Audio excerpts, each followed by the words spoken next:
Oops.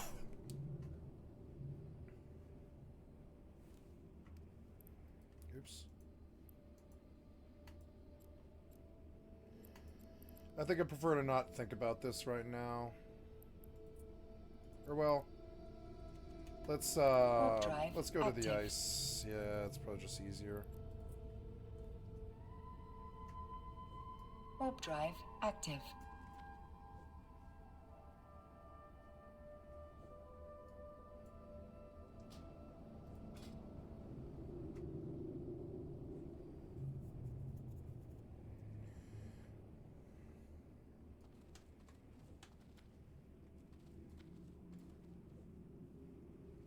I don't know. I think I'd rather have Skull Bash.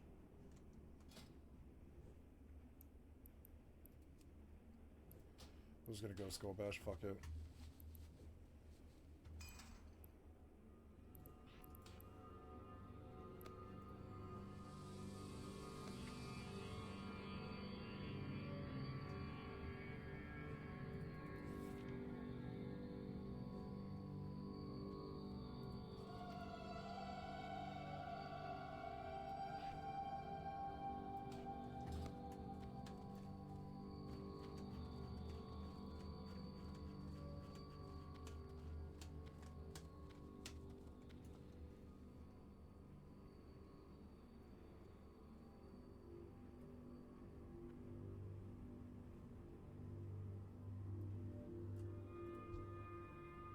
He's got better gear than me, but that's alright.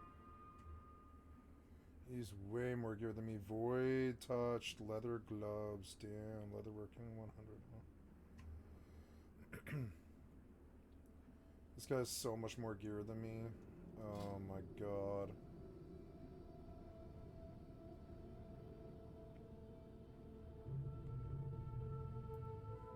Where'd you get that? Oh, it's BFD. Cool. Whatever, just carry me. I suck.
5, 4, 3, 2, 1.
Five, 4, 3, 2, 1.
Watch your feet. Watch your feet.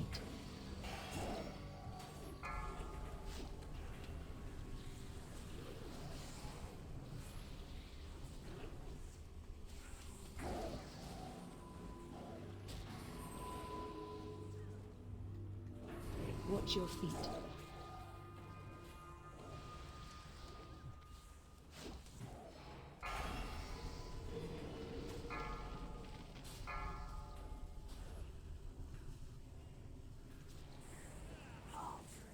Watch your feet.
5, 4, 3, 2, 1.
Five, 4, 3, 2, 1.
Attack totem.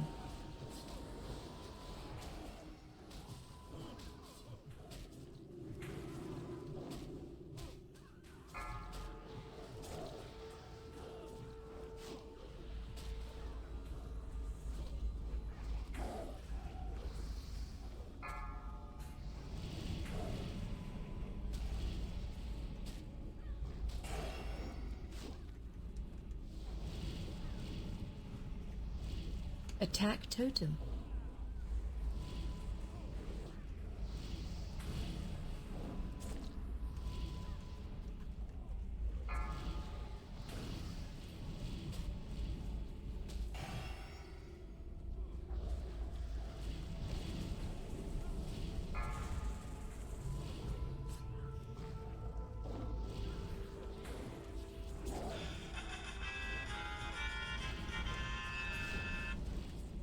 Attack totem.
DC.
About to ding. Yeah, I got a level off this. At least I got that.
5, 4, 3, 2, 1. Who dares disturb my meditation?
Oops.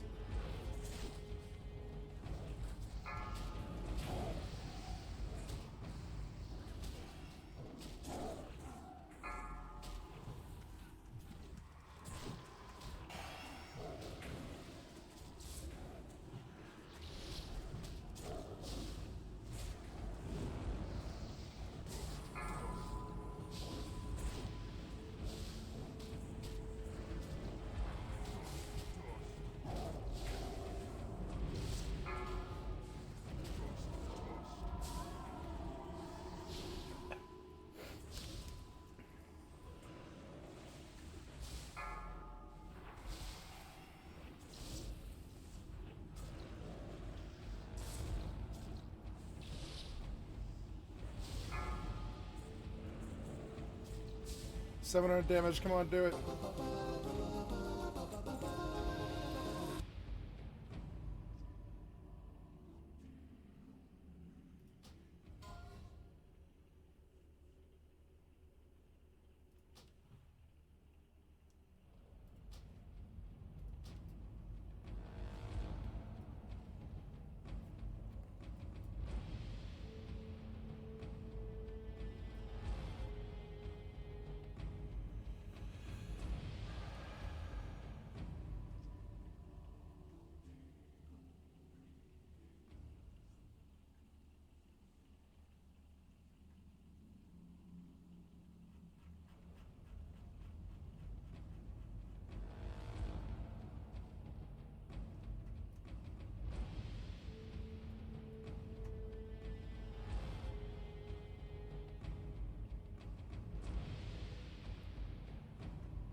5, 4, 3, 2, 1.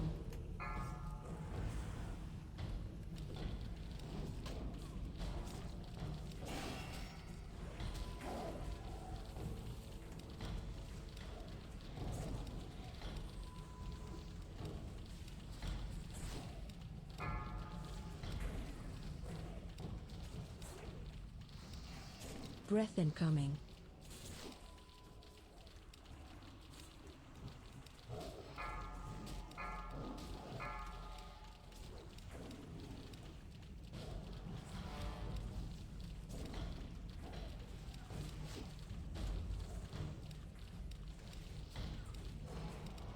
Breath incoming.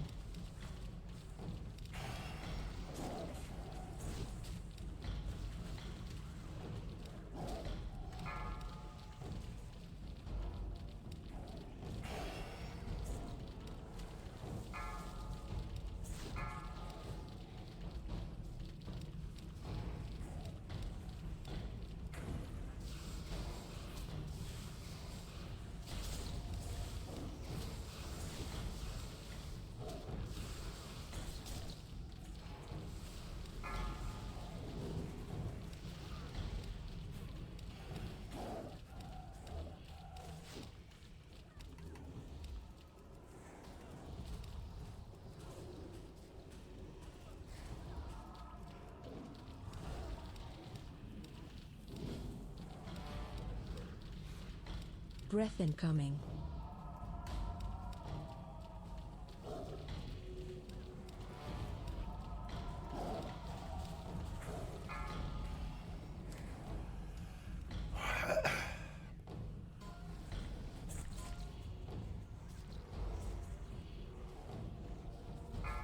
Breath incoming.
I'll show a ding so I do more damage.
5, 4, 3, 2, 1.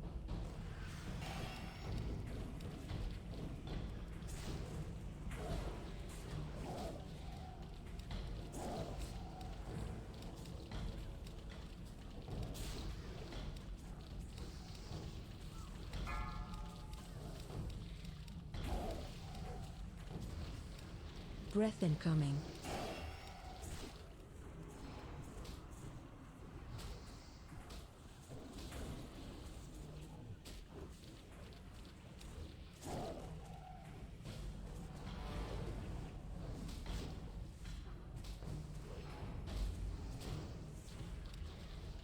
Breath incoming.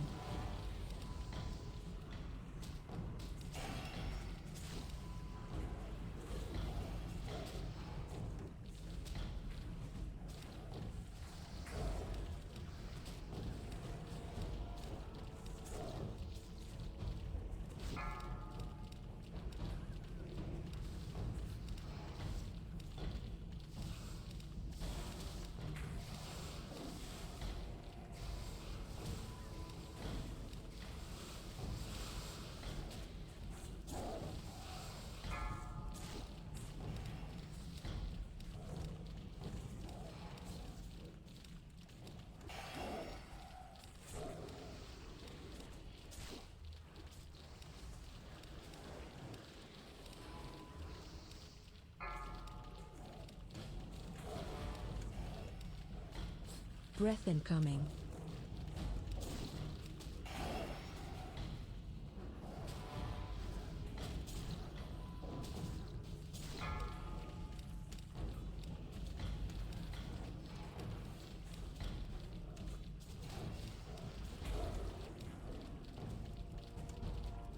Breath incoming.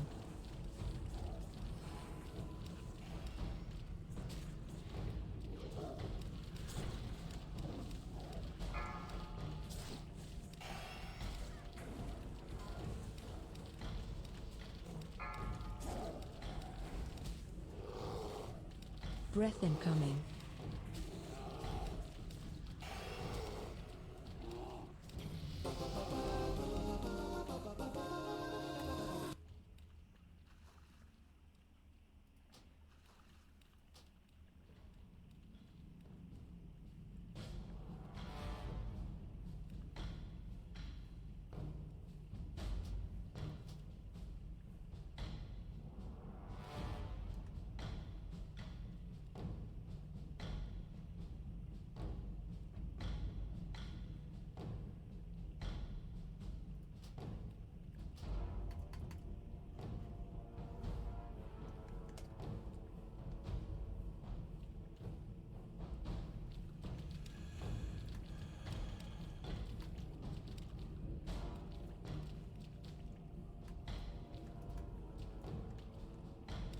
Here there.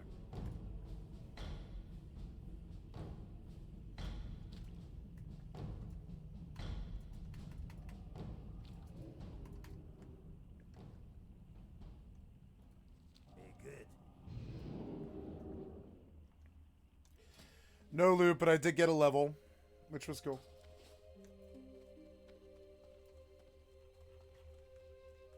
There's my boon that I just got.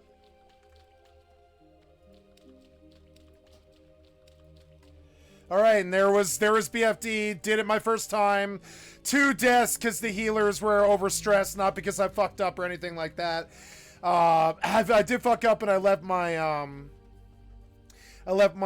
my res acorns reagents in the bag, but that's the only mistake that I made because I forgot that they weren't quest items; they're actually reagents, and that was the only mistake I made all raid. Is I forgot my goddamn B res mats. That's it. That's the only thing.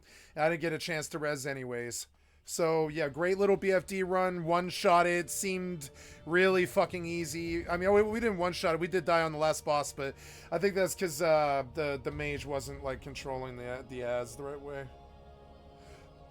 I can't do anything about AoE. So this was a good run. Got my 2-hour buff. I should go level with it. I can go. Oh yeah, am I full? No, I just haven't been mining. Damn it. Wow.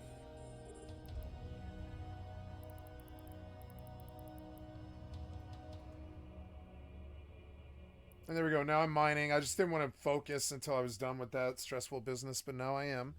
And that was good. So, okay. I love the Darnassus music. It's good.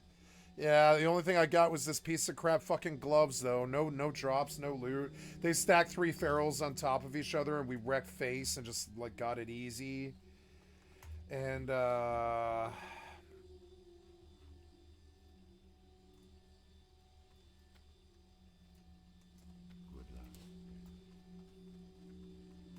It's that time of the year, adventurer. The Cenarian Circle invites all denizens of Azeroth to partake in our celebration of the Lunar Festival. You will find the Lunar Festival Harbinger in this very city at a location marked by a blessed circle of moonlight. She can tell you more about the holiday. they're maple seeds. Tyrannus' journal.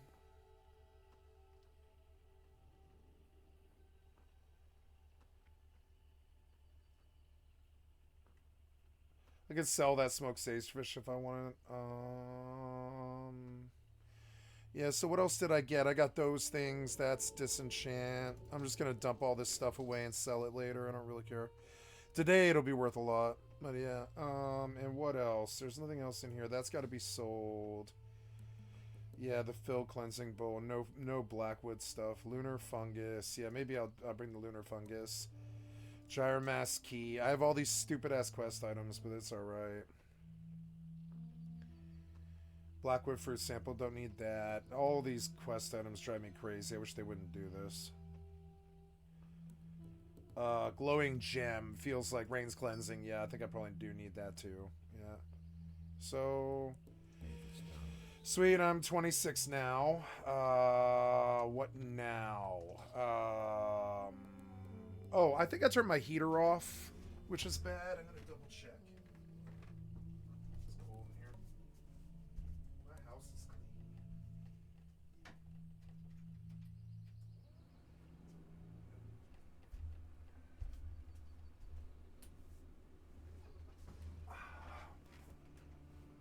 Yep, there we go.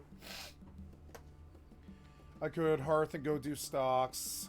Stocks would be a fast way to level. Get a level out of stocks pretty quick.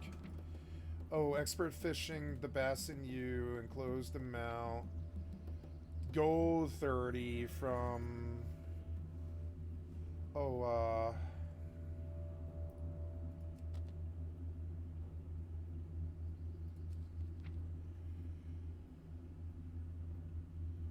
two gold. 230. Thanks. Right, he sent me 130 and I'm sending him 230 back. Yep, and I'll send him 230.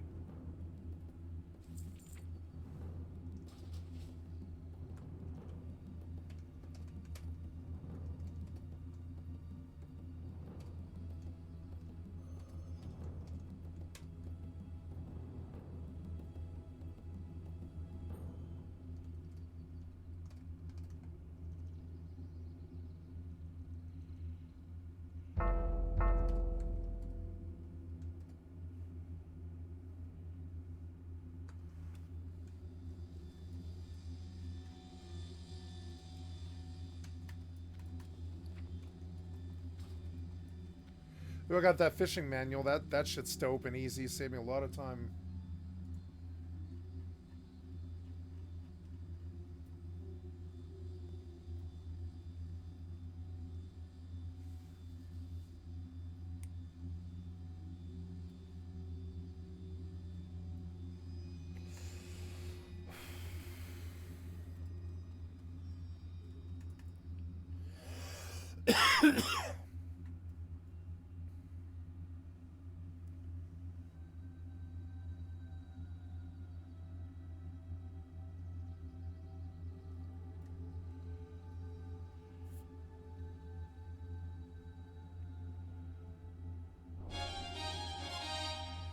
Okay, good. Now we're just gonna check and make sure I'm mining. Yep, I'm mining, and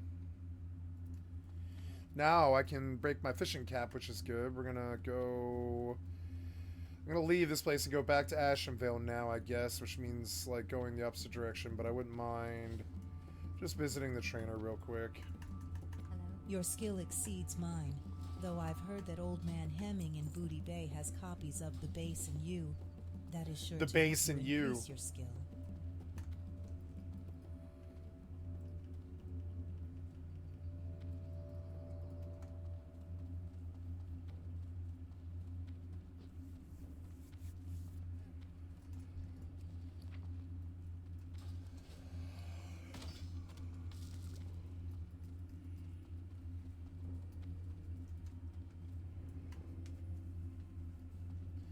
Okay, so I don't know, but I know that I'm going out to Ashenvale, so we'll get that done.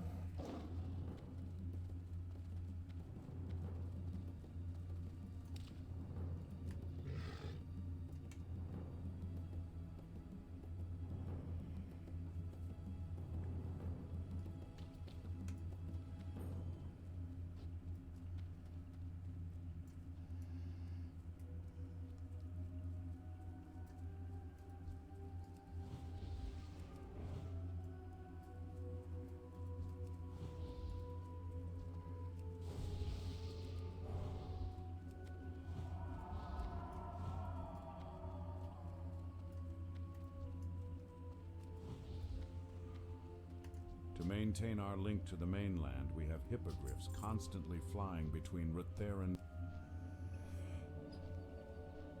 Alright, let's go see what else is on YouTube. I'm going to turn off the WoW music now. That was a good couple of hours of WoW music. Pretty good, pretty good. Got my first and last BFD Ray run out of the way. And now we're going to celebrate with a Philip DeFranco, which is frankly going to be a lot more entertaining than the BFD was.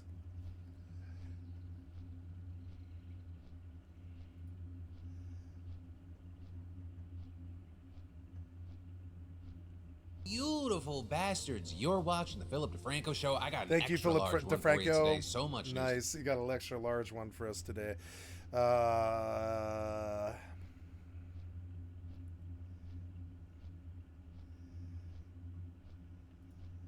Talk about. We've got people freaking out about this Jenna Ortega sex video. All the wild news around Disney. Disgusting details around Vince McMahon keep getting worse and worse. The Supreme Court's weighing in on the 2024 election. And the truth about so-called gentle parenting. And then there's even more, so buckle up, hit that like button to let YouTube know that you like these daily dives into the news, and let's just jump into it. Starting with, it's long overdue that we talk about this. Thank you, Philip DeFranco. I'd Many like of to us sub to your channel. experienced or heard rumors of different levels of evil for years. And the Evil. allegations are disgusting. Disgusting, heinous.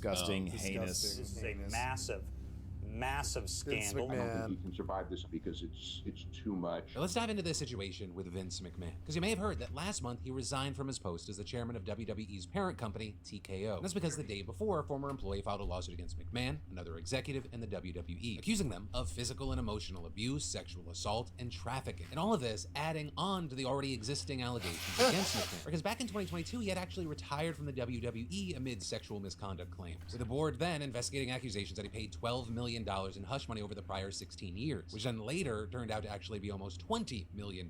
With then months later, McMahon paying millions of more in dollars to settle a lawsuit alleging that he raped a former wrestling referee in 1986. But then, after all of that, he ended up returning to the company the next year. Though now, Which means that I have to go train. He may be gone for good. You know, with all this, the devil is in the details. So to understand like how one of the biggest names in wrestling fell so hard, we got to go back to 2019, because that is when former wrestler Ashley Massaro died. With then her lawyer releasing a sworn affidavit detailing what happened to her way back in 2006. Because while on tour with the WWE at a military base in Kuwait, she said that a man claiming to be a doctor injected her with a paralyzing drug and raped her. And her saying, despite being unable to control my movements, I remained fully conscious for every second of the attack. And then after word spread about this incident, she claimed that McMahon and other executives pulled her into a meeting about it. And they told her not to talk about what happened, partly to preserve the company's relationship with the military. Though in a filing the next month, the WWE called the claim a stale and baseless allegation, denying that Ashley had ever reported a sexual assault to anyone affiliated with the company. But since then, more details have come out, casting doubt on the WWE's denial. For example, you had Paul London, a former WWE wrestler who dated Ashley when they were both with the company, saying, "She would be crying to me because Vince was propositioning her to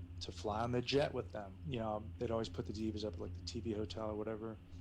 You know, he'd be knocking on her door, and, you know, trying to get her to answer. And then also adding that she was herself a victim of McMahon's sexual misconduct. Plus, just this last September, Audible released a podcast called Ashley versus WWE, in which people who knew Massaro backed up her claims from the affidavit. And now you've got Vice News revealing that John Laurinaitis, a former WWE executive who was named in Ashley's affidavit, reportedly knew about the alleged rape, with his lawyers saying in a statement to the outlet, Johnny, like most upper-level management, at some time became aware of the allegations and ensured all proper WWE protocols were followed, including privacy for the alleged victim. But then adding, we object to the use of the term cover-up, as no such plan or plot ever took place to hide or assist in the alleged rape. But that was an absolute bombshell, because not only did it confirm that Laurinaitis knew, but also that most other executives did as well. I'm gonna pause and grab something to drink. I'll be right back.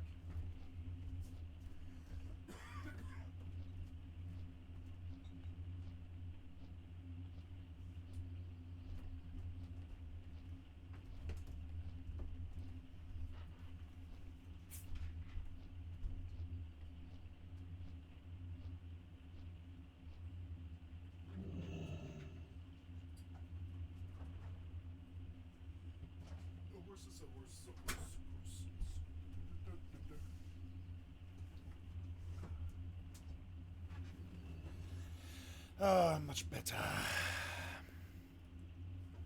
Oh, wait, With one rape allegation. But you also have the lawsuit last month that finally seems to have brought McMahon down for good. And that one coming from Janelle Grant, a woman who says that she met McMahon in 2019 when they lived in the same building, with her saying that he offered her career-making and life-changing promises. But then soon after, she says that he pressured her into a sexual relationship, with him even sending nude photos and videos of her to other men inside and outside the company. And so while all this was playing out, you had the WWE hiring her, and McMahon reportedly showering her with gifts, cars, surgery, gift cards. And so she says that she felt coerced to give in to his increasingly depraved sexual appetite under fear of losing her job. They're then going on to allege that he made her have sex with other men, that including Laurinaitis before the start of workdays, which Laurinaitis dubbed breakfast. Also, both of these men allegedly assaulted her in a WWE office while saying no means yes and take it, bitch. Another time, McMahon allegedly caused her pain and bleeding while using sex toys that he named after different wrestlers. There were also things like during a threesome, he allegedly defecated on her and then kept having sex with her. And one of the big final things is the lawsuit alleges that other WWE executives knew about Grant's relationship with McMahon, and saying that the company actively sought to conceal the wrongdoing. Now, with all this, you have a spokesperson for McMahon telling Deadline the lawsuit is replete with lies, obscene made-up instances that never occurred, and a vindictive distortion of the truth, and adding that he will vigorously defend himself. But with so many accusations and lawsuits piling up from different women, you have many people having a hard time believing them. But you're also seeing some of McMahon's supporters excusing his past behavior by arguing that Grant was really more of a sugar baby, not a real victim, and that framing being pushed out to the world by the likes of Andrew Tate. He worked hard to become a billionaire,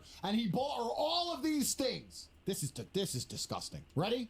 This is disgusting. But in her lawsuit, yeah, Grant the rape says that she charges pleaded are to end disgusting. the quid pro quo sexual relationship multiple times, saying the alleged coercion only then got worse. Plus, even during specific instances of assault, she claimed she begged McMahon and Laurinaitis to stop, but they held her down. But the final thing that I'll hit on is, for me, as like someone that grew up watching the WWE, and I don't really watch it that much now, like tune into random things. It's kind of wild to think that like the character that Vince McMahon was playing on TV, just doing like the craziest, most depraved shit on national television, that is allegedly the toned down version of who he is in real life, not the exaggerated version. And while speculation, it does feel like he knew that this was going to go down, because just a few months ago he made headlines because he was selling $700 million worth of TKO stuff. But hey, as all of this is still developing and still playing out, I gotta pass the question off to you. What are your thoughts here, especially if you were or have been or currently are a fan of the WWE? And then this video of Jenna Ortega having sex has people freaking out. Because if you didn't know, Jenna, who's 21, and Martin Freeman, who's 52,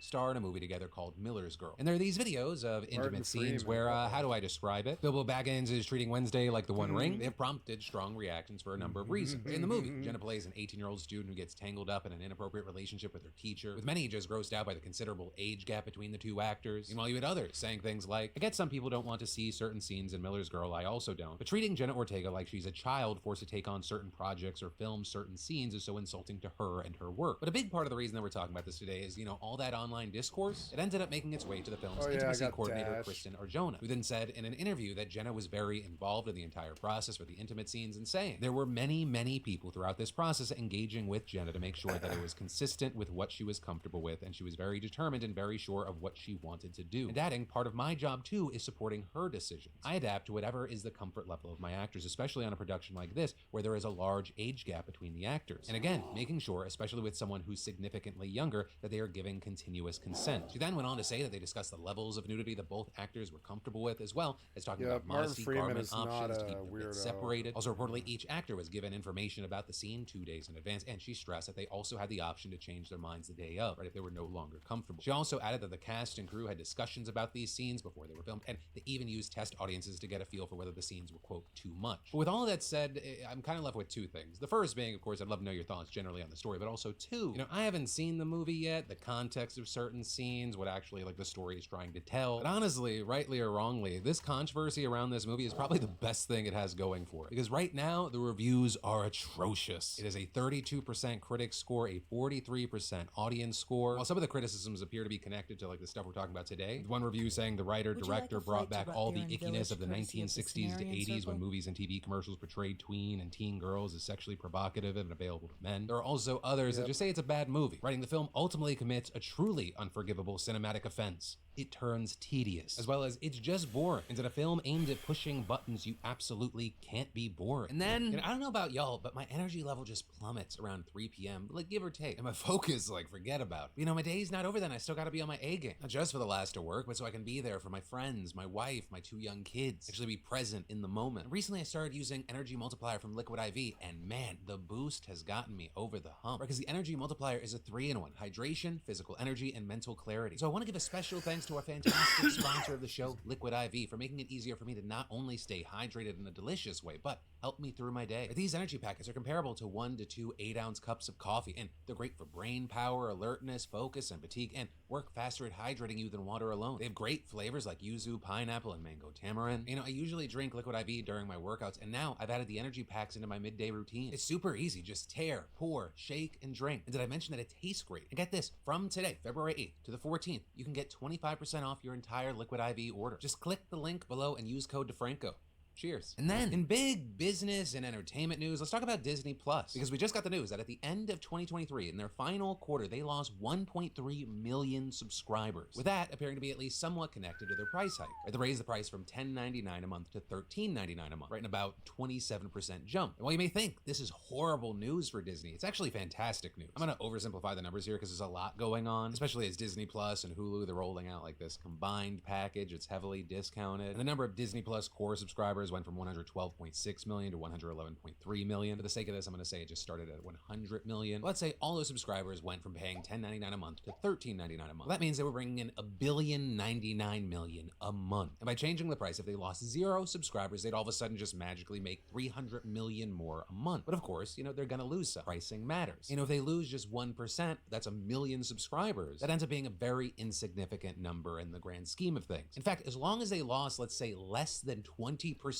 of their subscriber base, they're making more money now. And then even they're losing ad-free subscribers, not the worst thing in the world. Especially because we're seeing these companies trying to migrate people to where they're able to serve them ads. Right? Disney has an ad tier that's $7.99 a month. Hulu has one at the same price. And if you combine them, it's only $9.99 a month. And then there's even more bundling stuff with like ESPN Plus. So these companies and Disney here, they're seeing this as like a healthy shed. Now, if the loss turns into a drastic trend and we see that grow, then, maybe that changes the situation. But those are largely not the trends that we've been seeing in this space. And it's also important to note with Disney that all of this isn't happening in like a tiny bubble, because the corporate side of Disney has been incredibly tense in recent weeks, with activist investors like Nelson Peltz of Trian Fund Management and Blackwell's Capital each leading their own proxy campaign with their eyes on seats on Disney's board, which obviously CEO Bob Iger not a fan of, saying these activist investors are the last thing the company needs. So not really new ground here. Like Peltz for his part has been fighting for a while. But Disney's saying that he's tried 24 times to get a seat on the board. So as Disney stock continued to decline in 2023, that prompted Peltz to start this new campaign, which is also why the subscription price change is such a big deal. It's slashing Disney's streaming losses, which is especially important because, they've had some box office flops. Wish, The Marvels, the new Indiana Jones movie. All the while, Bob Iger saying, I'm getting this shit back on track, don't worry. And yesterday, we also learned that Disney's per share earnings for the last quarter were 23% higher than what Wall Street predicted. In specific,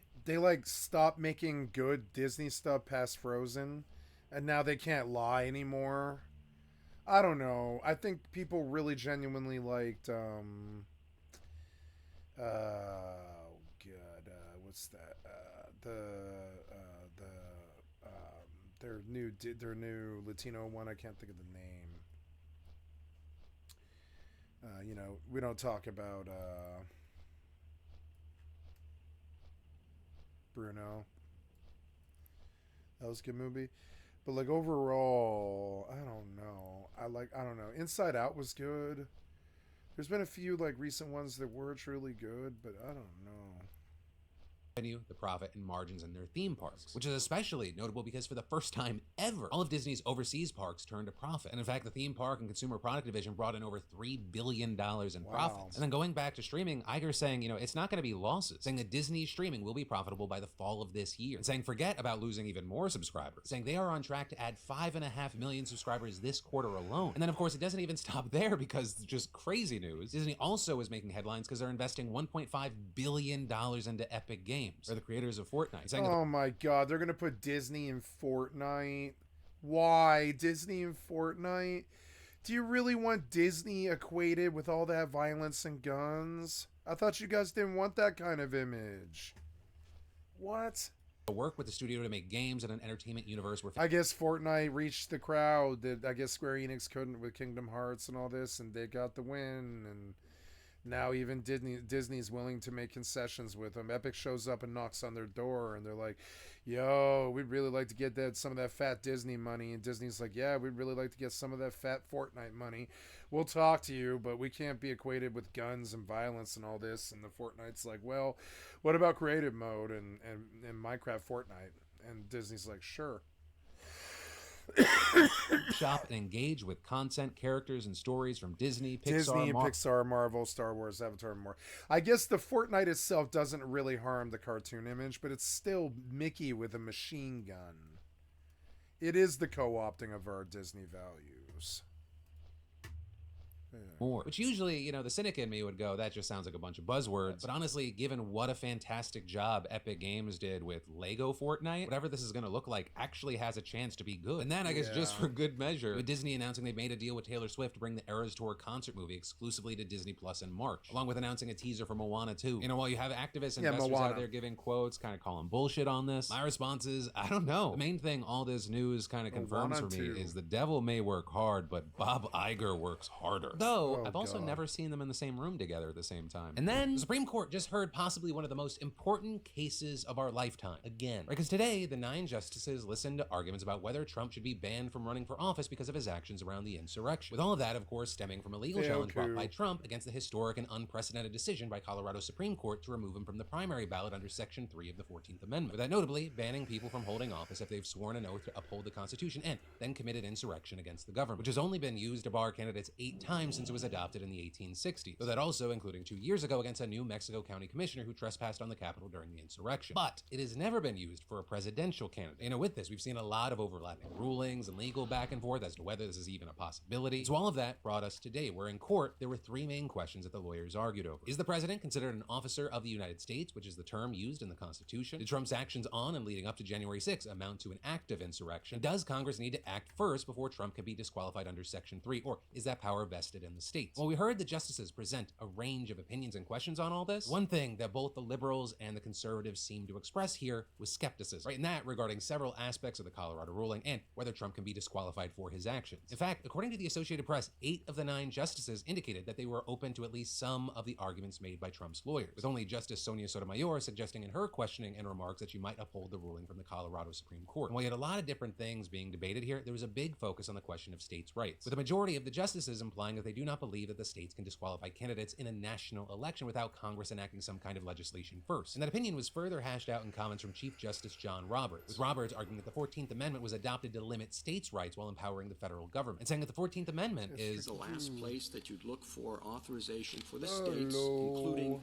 Confederate states, to enforce, implicitly authorized, to enforce the presidential election process. And that was also echoed by liberal justices like Kagan. I think that the question that you have to confront is why a single state should decide who gets to be president of the United States. Also notable is that there was more limited questioning from the justices regarding whether Trump actually engaged in insurrection. We did see this back and forth between the lawyer for Colorado voters and Justice Brett Kavanaugh, with the justice pointing out that Trump has not been charged with insurrection in any 4 cases and 91 charges that he faces. Some of the rhetoric of your position seems to suggest unless the states can do this, no one can prevent insurrectionists from holding federal office. But obviously Congress has enacted statutes, including one still in effect, Section 2383 of Title 18 prohibits insurrection. It's a federal criminal statute. And if you're convicted of that, you are, it says, shall be disqualified from holding any office.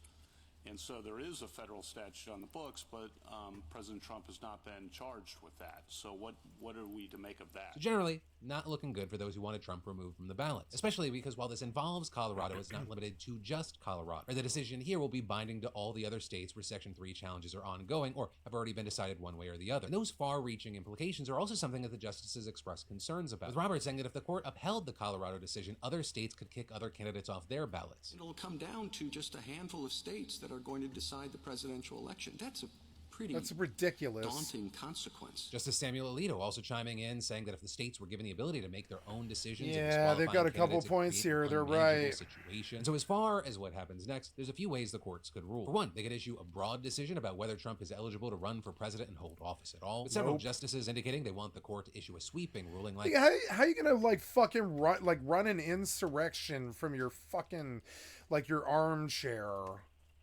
and then run for president afterwards? That implies that we're a joke country made of clowns. Bunch of clowns falling down a hill instead of a country. I mean, come on now. We have to have some standards and practices here. You got away with a lot. You're still not in jail. But you want to take the win at the end of it. It's like you want your cake and eat it too. You try to cheat to win, you lost. So, so then you want to run for president afterwards? Fuck, now I have to go back to the city.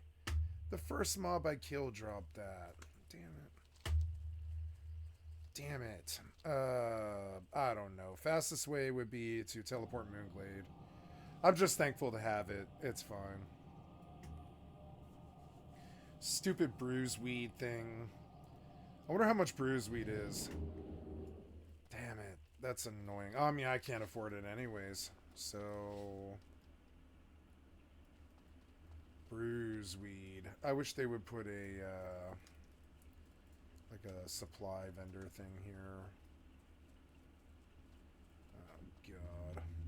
I couldn't even get out the door before I got a fucking supply drop. And it's like, cool, I want the supply drop, but I also don't care. You know, I didn't really want to go deal with it.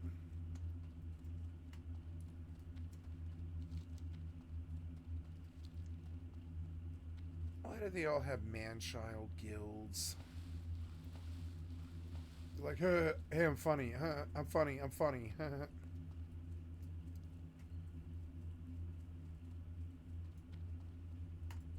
Would you like a flight to Rutherin Village, courtesy of the Cenarian Circle? Once and for all. Or they could also essentially kick the can down the road and say, hey, this is a political question that needs to be decided by the lawmakers and voters, not the courts. We should know generally soon, because unlike normal SCOTUS decisions, this one's actually being fast-tracked. While they might not be able to make a decision before Colorado mails state primary ballots this Sunday, they could realistically rule before Super Tuesday on March 5th, which notably is when Colorado and 14 other states will hold their primaries. And then we've got to talk about the absolutely massive news regarding Brazil's former president, Jair Bolsonaro. Because just this morning, the authorities there officially named Bolsonaro as the target of a federal investigation into whether his government planned a coup to keep him in power after he lost the 2022 election. And the parallels to the January 6th insurrection for a guy that was called Brazil's Donald Trump, they're wide. Right? For months before the election, Bolsonaro and his allies made false claims about the integrity of the electoral system, trying to build up distrust among the public. And then, when he lost the election, Bolsonaro refused to concede, with the supporters launching widespread protests for months, demanding the military prevent this new democratically elected president from taking office. And then actually, January 8th of last year, those protests morphed into insurrection-like riots when demonstrators stormed Brazil's Congress, Supreme Court, presidential offices, claiming that the election had been stolen. So shortly after that, Brazil's Supreme Court launched an investigation into the possible role Bolsonaro and his administration had in that coup, which now brings us to today, with federal investigators releasing an insanely damning 134-page court order authorizing a massive federal police operation. Now, this order provides details from the investigation that are absolutely bombshell with a capital B. Right, drawing from the federal probe, the document outlines a widespread conspiracy to keep Bolsonaro in power involving top aides, ministers, ministers, military officials, and the former president himself. With the investigators even detailing how different overlapping groups of Bolsonaro allies across the government and military took up tasks to achieve this goal. With this including but not limited to producing and spreading disinformation about the election, drafting legal arguments to justify and initiate a coup,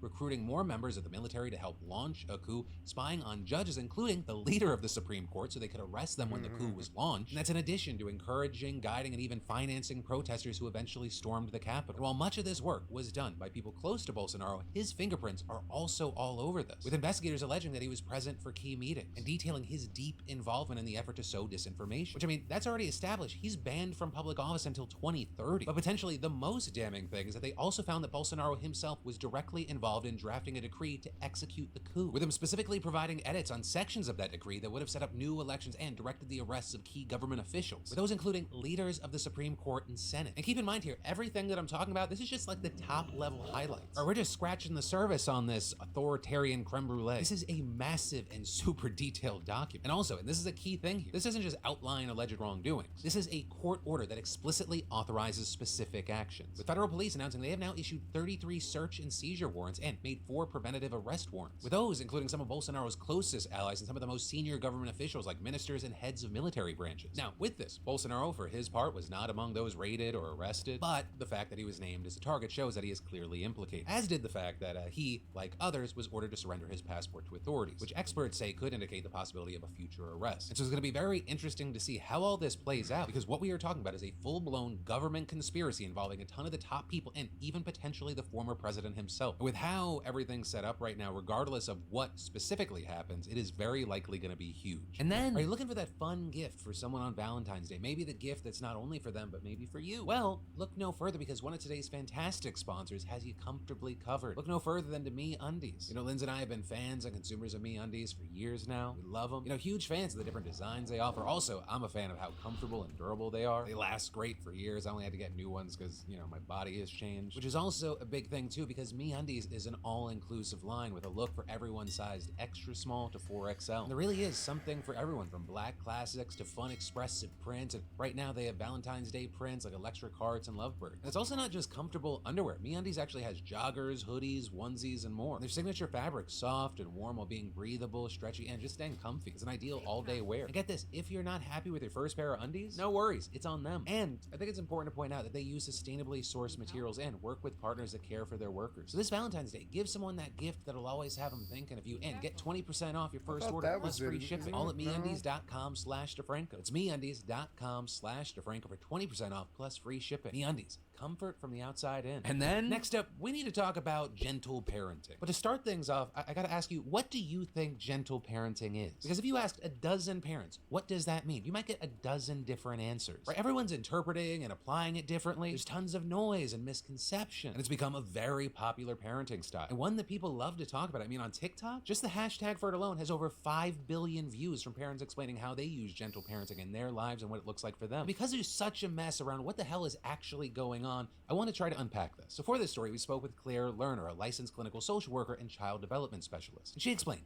at its core, what gentle parenting means writ large, I would say, is a parent-child relationships that is characterized by clear boundaries, empathy, understanding, and respect, okay, for the child, which are all critically important aspects of like a long-term healthy relationship. Right, so it's important that we start there, because some people think that it's just letting your child run wild, or your kid does whatever they want all the time, you never say no, but it's not really that. It's supposed to be actually laying out clear rules and boundaries, enforcing them consistently, but also treating your kid like a human with feelings, right? And so you also acknowledge those feelings. So that might look like telling your kid, no, you can't have a new toy or a sugary snack before bed, then also explaining why, right? Showing that you understand they're frustrated even if you don't agree. It's also things like giving a kid some autonomy over their body, like giving them and telling them they have the right to not hug someone if they don't feel like it, letting them wave or high five instead. Places like the New Yorker explaining that the goal is to create a child who can recognize and control their emotions because their emotions have been validated, which should help them be self-regulating, kind, and conscientious, right? And all of that at least looks a little different from how previous generations were raised, with Lerner noting that a lot of people had the do as I say because I said so rule, which my parents definitely loved. They also loved the do what I say, not what I do, because, you know, fun bonus points for being hypocrites. But also you have situations where toddlers are just getting dormant. punished for things they weren't It is capable my of duty understanding to was assist wrong. Now we know adventurers who that, have received the Lion's even Commendation babies signal. are I deeply accept feeling signets in humans, different the way you quantities, talk but to the most them, beneficial the way you exchange for nurture you is to them hand in a set as of they 10 at grow, the once. way I you will enter your encourage deeds their into our records when independence you and hand help in your them signets. learn how to As a manage result, you will earn life's recognition frustrations and disappointments is through empathy and teaching, not punishing. And with this, a report from the conversation going so far as to say that, quote, perhaps gentle parenting is more than just a parenting style. It's also a rejection of the parenting styles of previous generations. Right? So it's not some kind of free-for-all, but it's also not enforcing militaristic compliance either. It's not like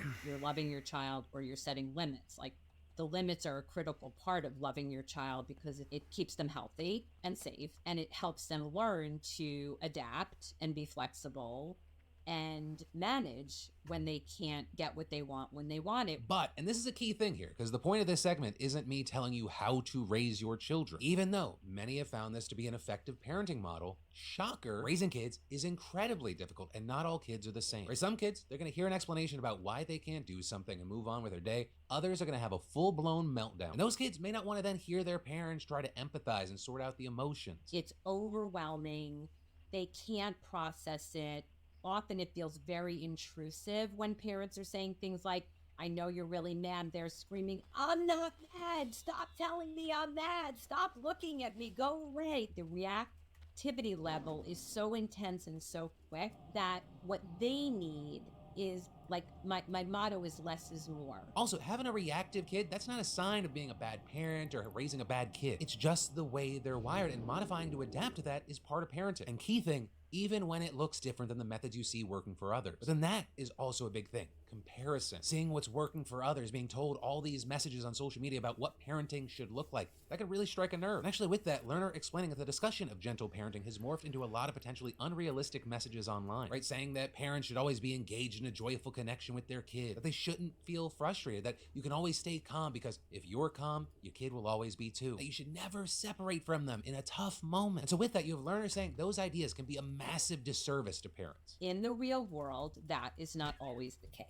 The messages parents have gotten have totally backfired, and parents have internalized that as there's something wrong with them, right? That they can't be a gentle parent and there's something wrong with their child. And again, everything can be different. That's not to say that these messages are false in every single scenario. Some kids are calm and will roll with every punch, but some kids are more prone to stress and they're going to have a tantrum. When you have a toddler kicking and screaming, parents are only human. They start to feel just as exasperated. So even though gentle parenting leads with empathy, Lerner explained that parents are not bottomless pits of empathy. They have breaking points, and that's okay. It is okay to take a moment for yourself to get that out, get situated. Just be careful if you use that moment to go to Instagram Reels or TikTok, because there's no shortage of parent influencers who will make it seem like gentle parenting is this one-size-fits-all magic wand. When you have parents who are going through this rough moment, seeing that, they can start to internalize their stress and exhaustion. It's so debilitating. I mean, I talk to parents on a daily basis who are in tears. It is incredibly distressing, and they blame themselves, which erodes their ability to be there for their child. And also what adds to the exhaustion and the confusion is that so much of the online conversation around gentle parenting can be so vague. There's so many ideas that can be applied in different ways. You look left, you're told one thing. You look right, they say another. Which is why it's not surprising to see this report where the conversation spoke to parents using gentle parenting. And a lot of them were just at the end of their rope, with the report saying that many acknowledged without prompting they were struggling to feel competent. And 40% of these parents expressing that they were hanging on for dear life, that they felt like they had no clue what they were doing. It was making them feel exhausted, uncertain. They were going hard on themselves. Some don't have a strong support system. Others, I mean, they're suffering from information overload, like we are with a lot of things, but especially here. This is what Dr. Cara Goodwin, writing a piece for Psychology Today, parents' experiences of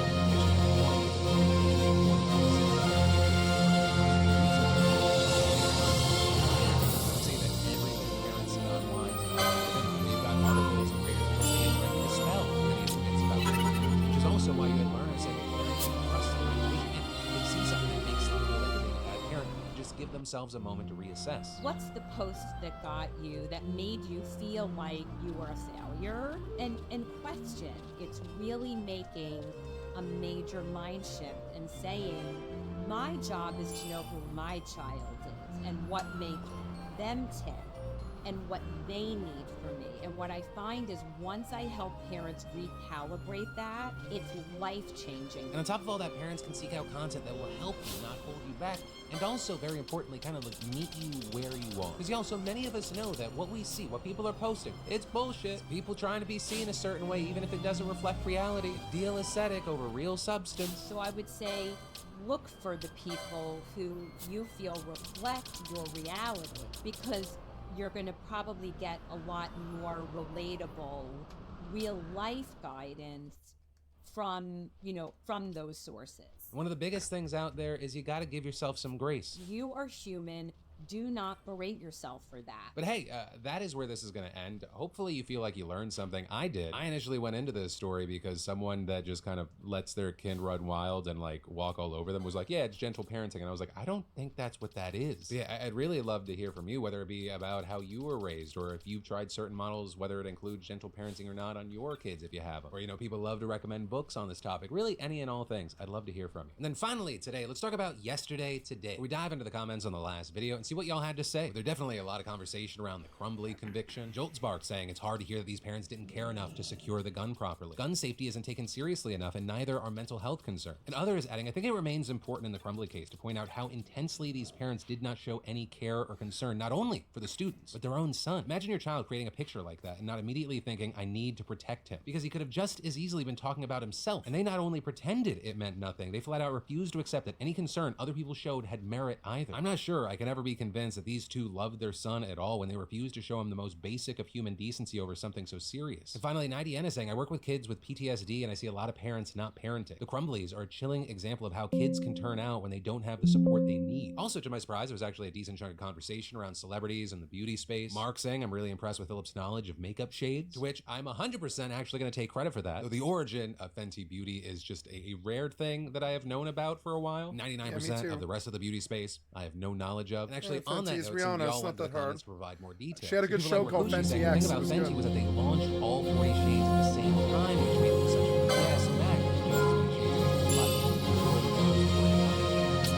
Another thing was that they also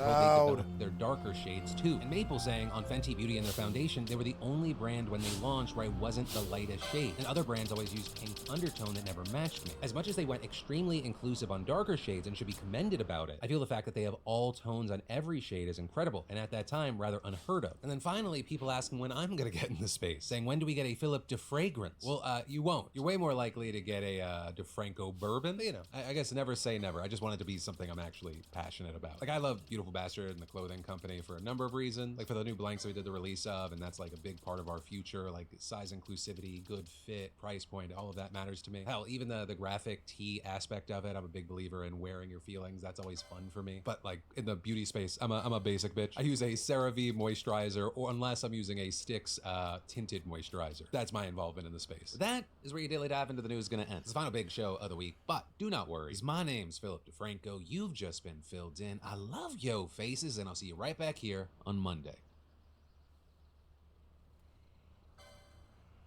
Has to happen with Iran. There has to be some diplomatic bilateral communication there.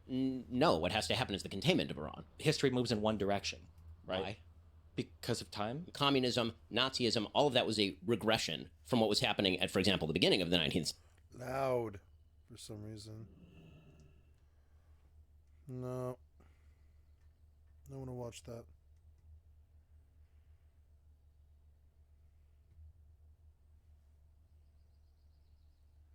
Here's the new Peter Santinello. It's probably really good. But it's probably more visual than I'm really looking for.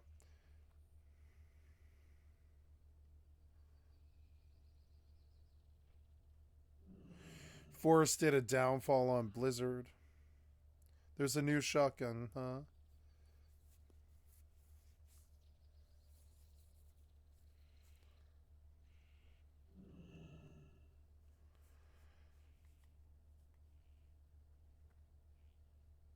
Here's Some Ordinary Gamers. Thank you for the excellent content for my stream. I'd like to sub to your channel. Hello, guys and gals. Me, Mudahar, and I'm pretty mad. Ladies and gentlemen, let's be real about it. Buying things digitally is not good. And let me explain why. Because you don't ever own it. Now, I want to start off by saying I do not support piracy, okay? Piracy is haram, okay? Piracy is not going to get you into heaven. In fact, if you download a piece of... You wouldn't download a car, would you? I mean, to be honest, I personally would, because that sounds cool as hell. But you wouldn't download a house. You wouldn't download a purse. You wouldn't download a handbag. You know what I mean? You wouldn't download things without consent. Now, of course, piracy is, again, if we go fundamentally from the actual definition, the unauthorized use of another's production, invention, or conception, especially in infringement of a copyright. The illicit access of broadcasting signals. So yeah, basically a lot of things when you buy them digitally or even software you buy physically comes with copy protections, and circumventing that is not okay. Now, I do firmly believe piracy is illegal, as is the YouTube's terms of service. We're in agreement there. But when it comes to, I want to say the ethicality of it, if you can't actually own what it is that you buy on a digital storefront, is piracy even actually really a thing? Is it more stealing or more protesting against a crappy system that we have? Now, recently a game that I like called Spec Ops: The Line was permanently removed from Steam and various digital stores. So if you actually go to Steam right now and you try to buy Spec Ops: The Line, I own this physically on consoles, and I also own this on Steam. You can't buy it, and that's probably because there's a issue with a song in the game they don't have the licensing for it. They're not going to pay up to keep it, because I assume they don't even sell enough of this game to make it worth a damn. And so the game is lost forever on a digital storefront. Now, in this situation, you can still re-download the game if you bought it. Now, if you're an anime person, you might notice, whoa, Crunchyroll and Funimation, two big animation streaming platforms, are merging into one. Kind of like Square Enix back in the day, except without all the hoopla we're talking about. So Crunchyroll writes, thank you for being a loyal Funimation customer. The service is ending April 2nd, 2024. It ain't even an April Fool's joke. It's on April 2nd. They had to change it from April 1st so people would take this seriously. You can still access the content you love on Crunchyroll, which houses one of the largest anime libraries, subs, and dubs, catalog, and simulcast, which is basically them broadcasting to the world as things are premiered in Japan. Now look, I'm not the biggest fan of anime, I think most of you all know. I do, however, watch a few pieces, Ghost in the Shells. I watch, recently I've been wanting to watch Serial Experiments Lane, which has been on my radar for years because of deep web browsing, but to bring it into context, the only anime that I watched either on Crunchyroll or Funimation was the Danganronpa anime, and the only reason I watched it is because I played all of those games back to back, so I wanted to really watch the anime together, until I realized the anime wasn't good, and also they had this really stupid situation where present arc, future arc, you gotta watch an episode from one season or the other. Like, dude, just make one normal fucking season, alright? Why are we playing Tetris with streaming services? Stop it. Now, I don't really enjoy Funimation all that much, because when I was watching it on a free tier, boy, oh boy, do they pound me with ads, all right? Like, daddy, if there was ever a case for sensible ad block, it would be that website. But anyways, so because they're merging and Crunchyroll has no actual competition anymore, and no, I'm not going to accept Netflix's competition. Their anime selection is like the Sahara fucking desert. As part of our transition to Crunchyroll, the price of your new Crunchyroll plan will increase from $5.99 a month, US dollars. It's been a long time since we did anything and together. This is for Canadians, by the way. Too long. I had a really good time. Around you. $12.49.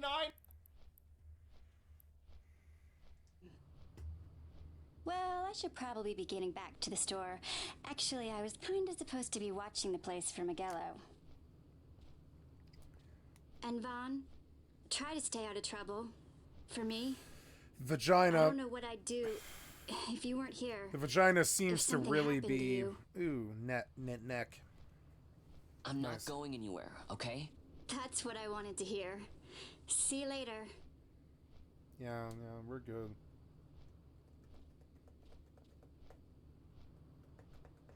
Sorry, Penelo.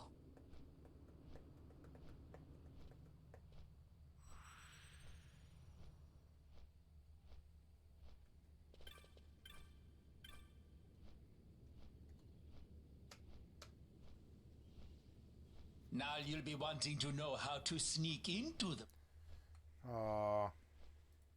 palace, eh? First you go to Storehouse 5.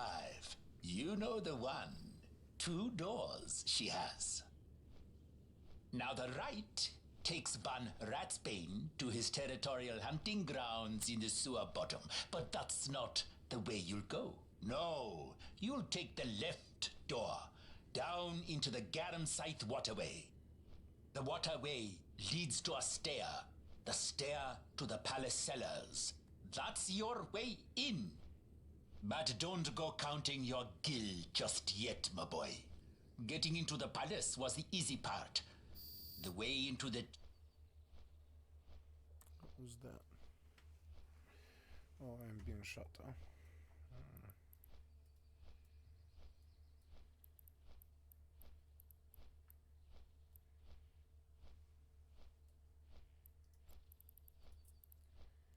Oh yeah, making money. The stuff right there, you probably have heard this, and maybe you've been misinformed. But again, oops, there we go. Treasury is carefully hidden.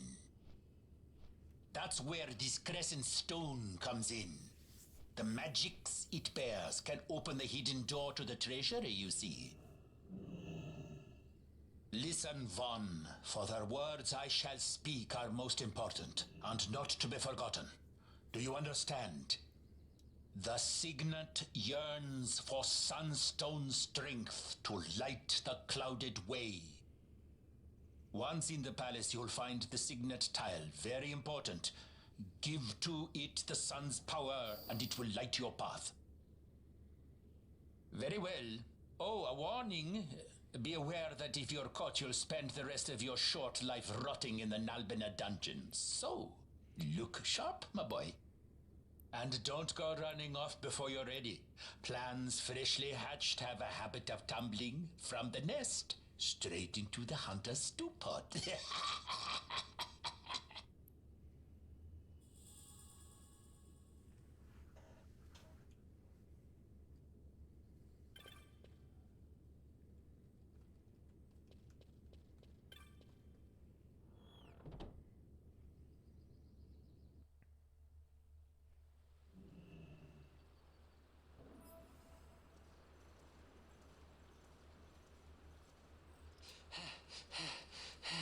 Squads 3 through 6 are in place. They stand ready.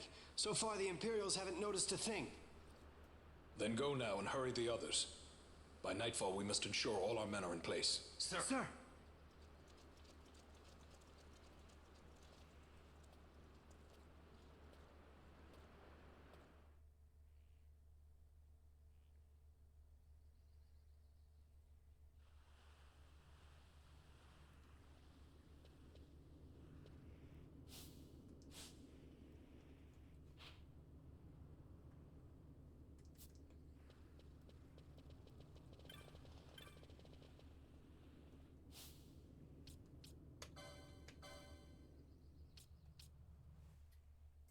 Oh yeah, am I finally here? Yes. That's good.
that the prices have always been like this on Crunchyroll for at least very recently.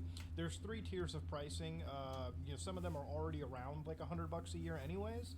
But this is actually an email from my understanding of somebody that had legacy pricing, and now it's being jacked up. So don't fall for the misinformation.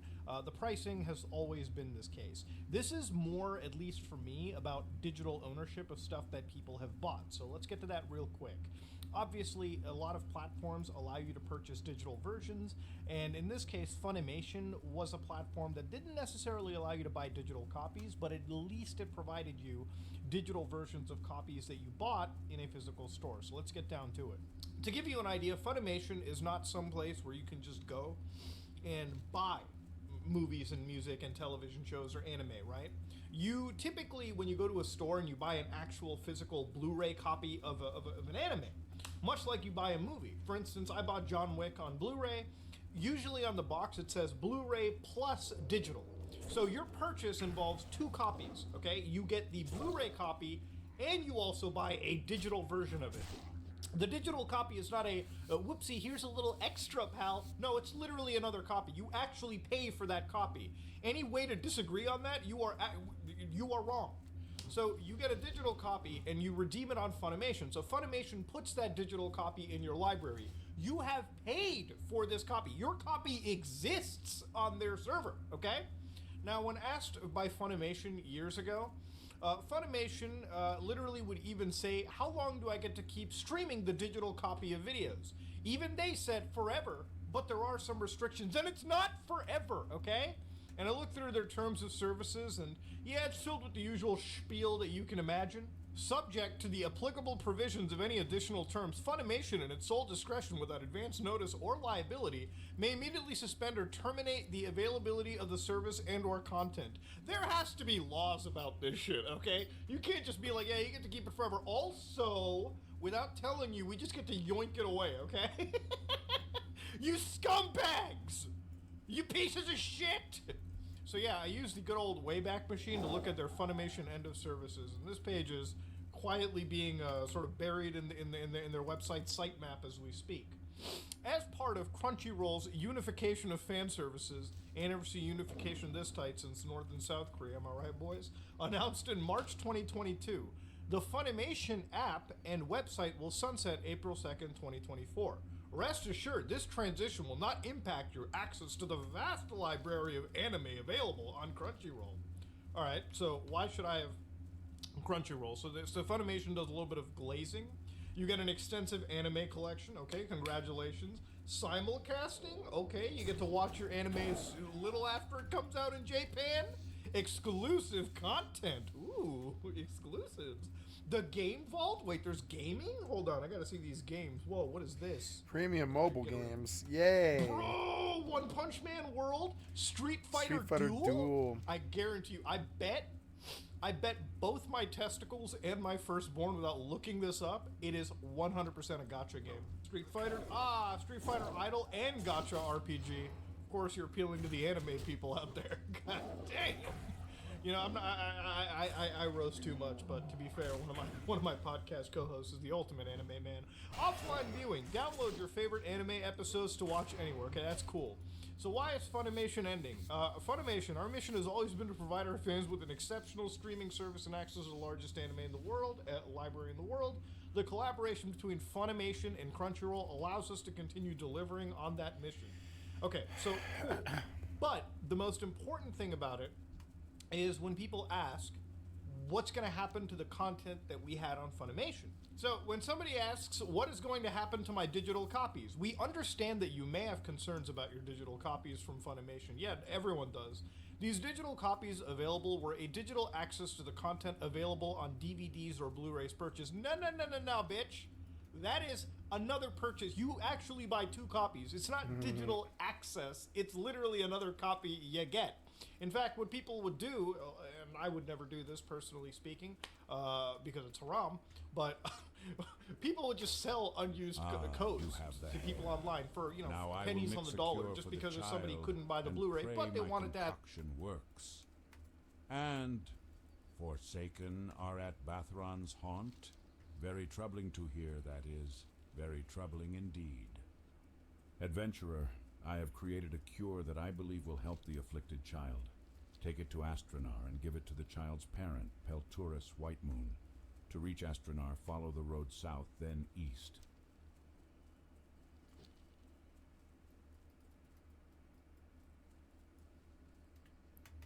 To, you know, an offline copy. They would just sell that specific copy away. But again, it's not like these were still separately, these were still purchased copies. Please note that Crunchyroll does not currently support Funimation digital copies. It's a video file. How hard is it to stream the video file? Which means that access to previously available digital copies will not be supported. However, okay, maybe this is great. Hold on. However, we are continuously working to enhance our content offerings and provide you with an exceptional anime streaming service. So that's actually great. Let me do a live translation for you, okay? Let me dub this anime for you. They're fucking you in the ass! Okay? Alright, they're doing one of these! They're sticking it in this! That's what's going on! They don't care! They're not trying to make sure your purchase matters! No. Are you out of your mind? No. What are you, crazy? No, of course they don't care. All they care about is just you streaming at Crunchyroll, paying double the amount. So yes, the copies that you purchased, for some reason Crunchyroll can't support them. You're merging. I don't understand how you cannot allow people to have access to their purchased content. So everything that you've bought is basically thrown up into the wind. So we appreciate your understanding and encourage you to explore the extensive anime library. We appreciate your understanding, except we're not understanding. We don't really understand how the content that you buy isn't available. And look, at the end of the day, look, you might be wondering, there's got to be a law about this. I guarantee you, somewhere in their terms of services for both Crunchyroll and Funimation, they changed something at the TOS, you agree to it simply by using their service, or you clicked I agree, and then you gooned off to your favorite anime character right there, and they put in a non-arbitration agreement, so you can't even fight for this, okay? You can't even get anything. And ultimately, at the end of the day, anytime you buy something digitally, whether it be a movie, whether it be music, whether it be a video game, you don't actually you don't own that. You own a license of it. And this is something that I always find insane. Why people would buy, if two products cost, let's say $90, a game, Final Fantasy Rebirth is coming.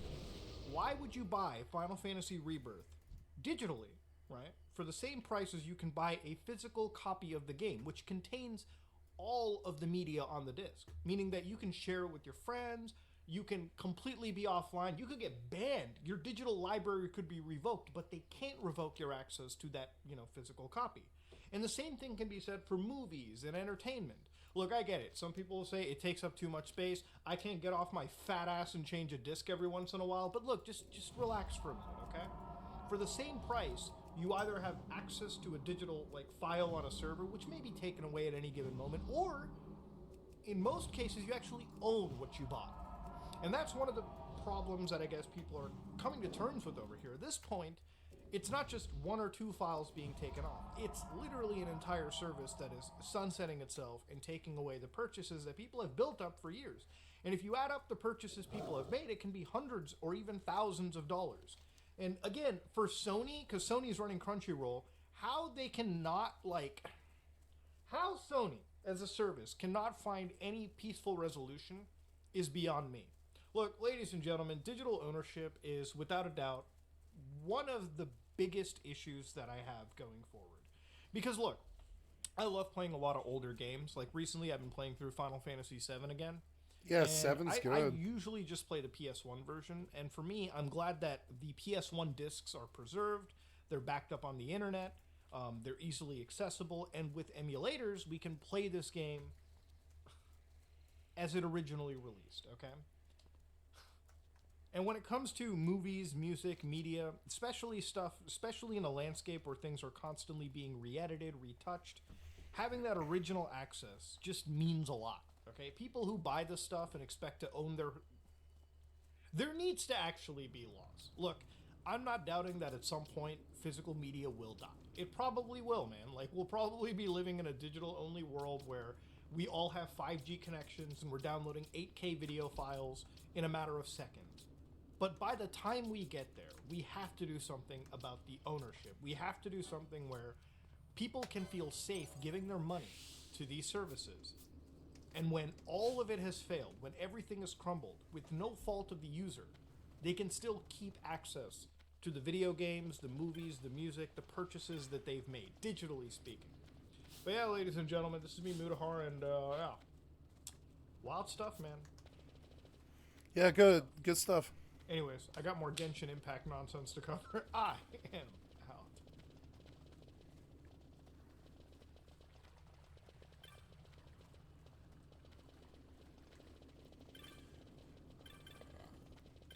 Hype beast, yes!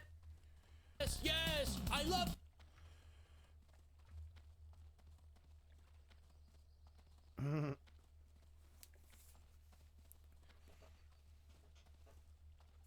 So this was good. I guess Crunchyroll went full-blown Griftonomics. Mad Season of Discovery review. City Skyline 2. YouTube needs to remove this scumbag. Mist with Gab Smolders. OTK has to change. There's a Miru. Let's do the downfall of Blizzard Entertainment as I play their WoW game. Going on with Blizzard. Recently, Microsoft announced they were letting go of 1,900 employees in their games division, which as of last year now includes members of Activision Blizzard. In fact, according to reports, it seems like quite a large number of Blizzard employees were affected here. The Overwatch development team got hit hard, losing numerous producers, designers, animators, VFX, and 3D artists. According to one ex-employee, a good half of the entire environmental art team was let go, and the game's lead narrative designer was also let go because I suppose who needs narrative design once you've canceled the entire PvE portion of your game. We've also heard much of the Overwatch esports team was fired, including well-known casters and commentators like Zoe Geschwind and Matt Morello. Beyond those public faces, we've heard members of the production and operation teams were cut, otherwise known as the behind-the-scenes backbone of Overwatch esports, the people running the show. And how's that show been doing? Well, although peak viewer counts for the Overwatch League did bounce back in 2022 and 2023, specifically during playoffs and the finals, unfortunately, it seemed the average view counts throughout the year for Overwatch esports have been continuously dropping since the league's inception. And unsurprisingly, the level of interest in competitive Overwatch closely mirrors the general interest in the franchise, which has been in a steady decline since its initial release in 2016. The game did get a significant boost with the launch of Overwatch 2 in October 2022, before quickly returning to the pre-sequel launch levels of interest. So Overwatch's popularity has been in steady I went into Overwatch 2 looking for anything new, anything better, and there was like some improvement to the queue times. That was about it. It only slowed the disease. Now that's a good thing, but that wasn't enough. We must find more powerful medicine. And the one-shots in the backfill were just frankly unacceptable, and I have now quit Overwatch. I won't do one-shots in backfill. And, you know, and I couldn't give two shits about a ranking in some fucking game anymore. It's not that I'm, like, bitter or old. I'm old, but it's not that I'm bitter. It's that, like, I just don't... The incentive is not there for me to care. I, at one time, mained Overwatch. You want to know why I mained Overwatch? It was the only game fast enough for me to play when I was high. You know? I needed a game that was super fast when I was high on speed. So I played a lot of Overwatch. I'm not like that anymore. I like slow games. I don't care. It's whatever.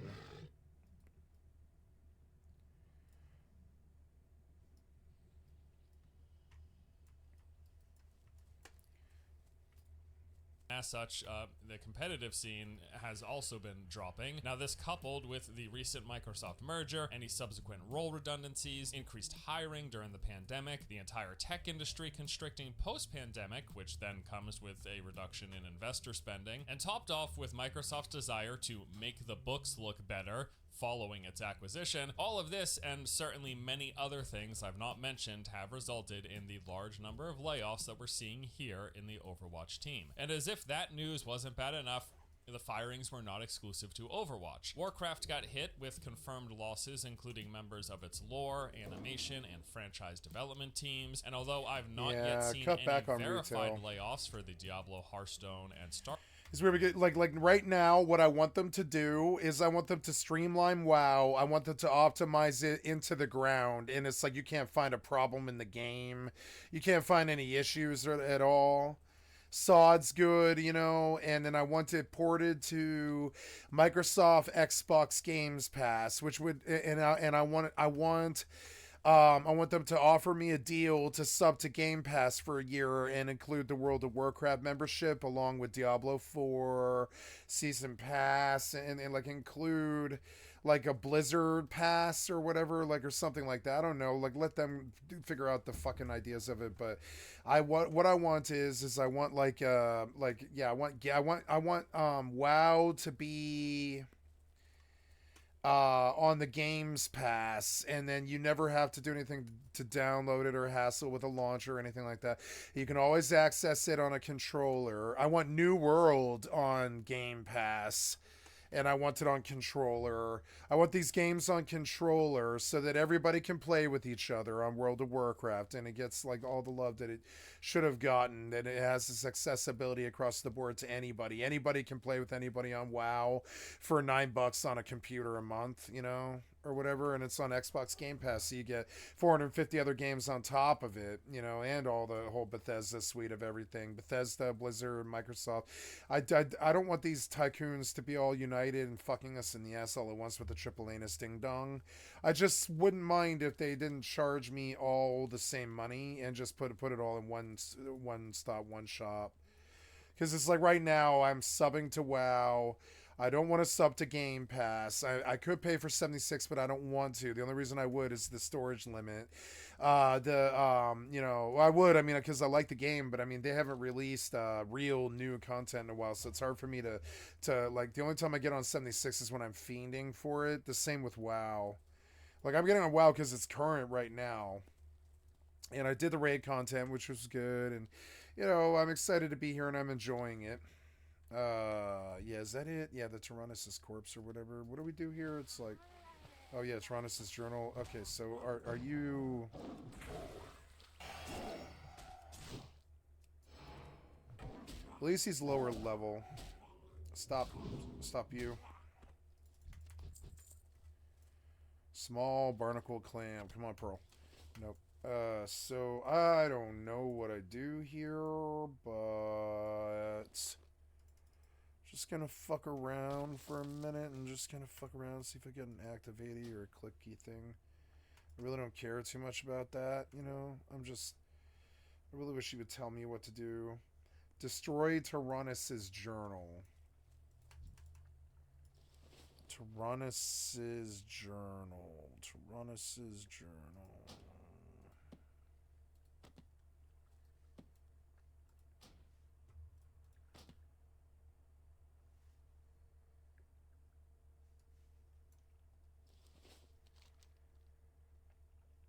Oh, that's all? That's all I had to do? I had to do it right here, I guess? Okay, but I don't know. Is like, what? Okay, I don't know what that is, but... Okay, well, I don't know. Whatever.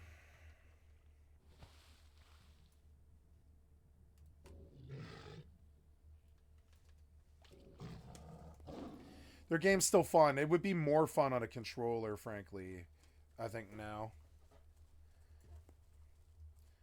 But I mean, I also, like, I don't want to pick up and put down and pick up a controller. I think we need a new input device revolution of, like, laser sensing for my hands.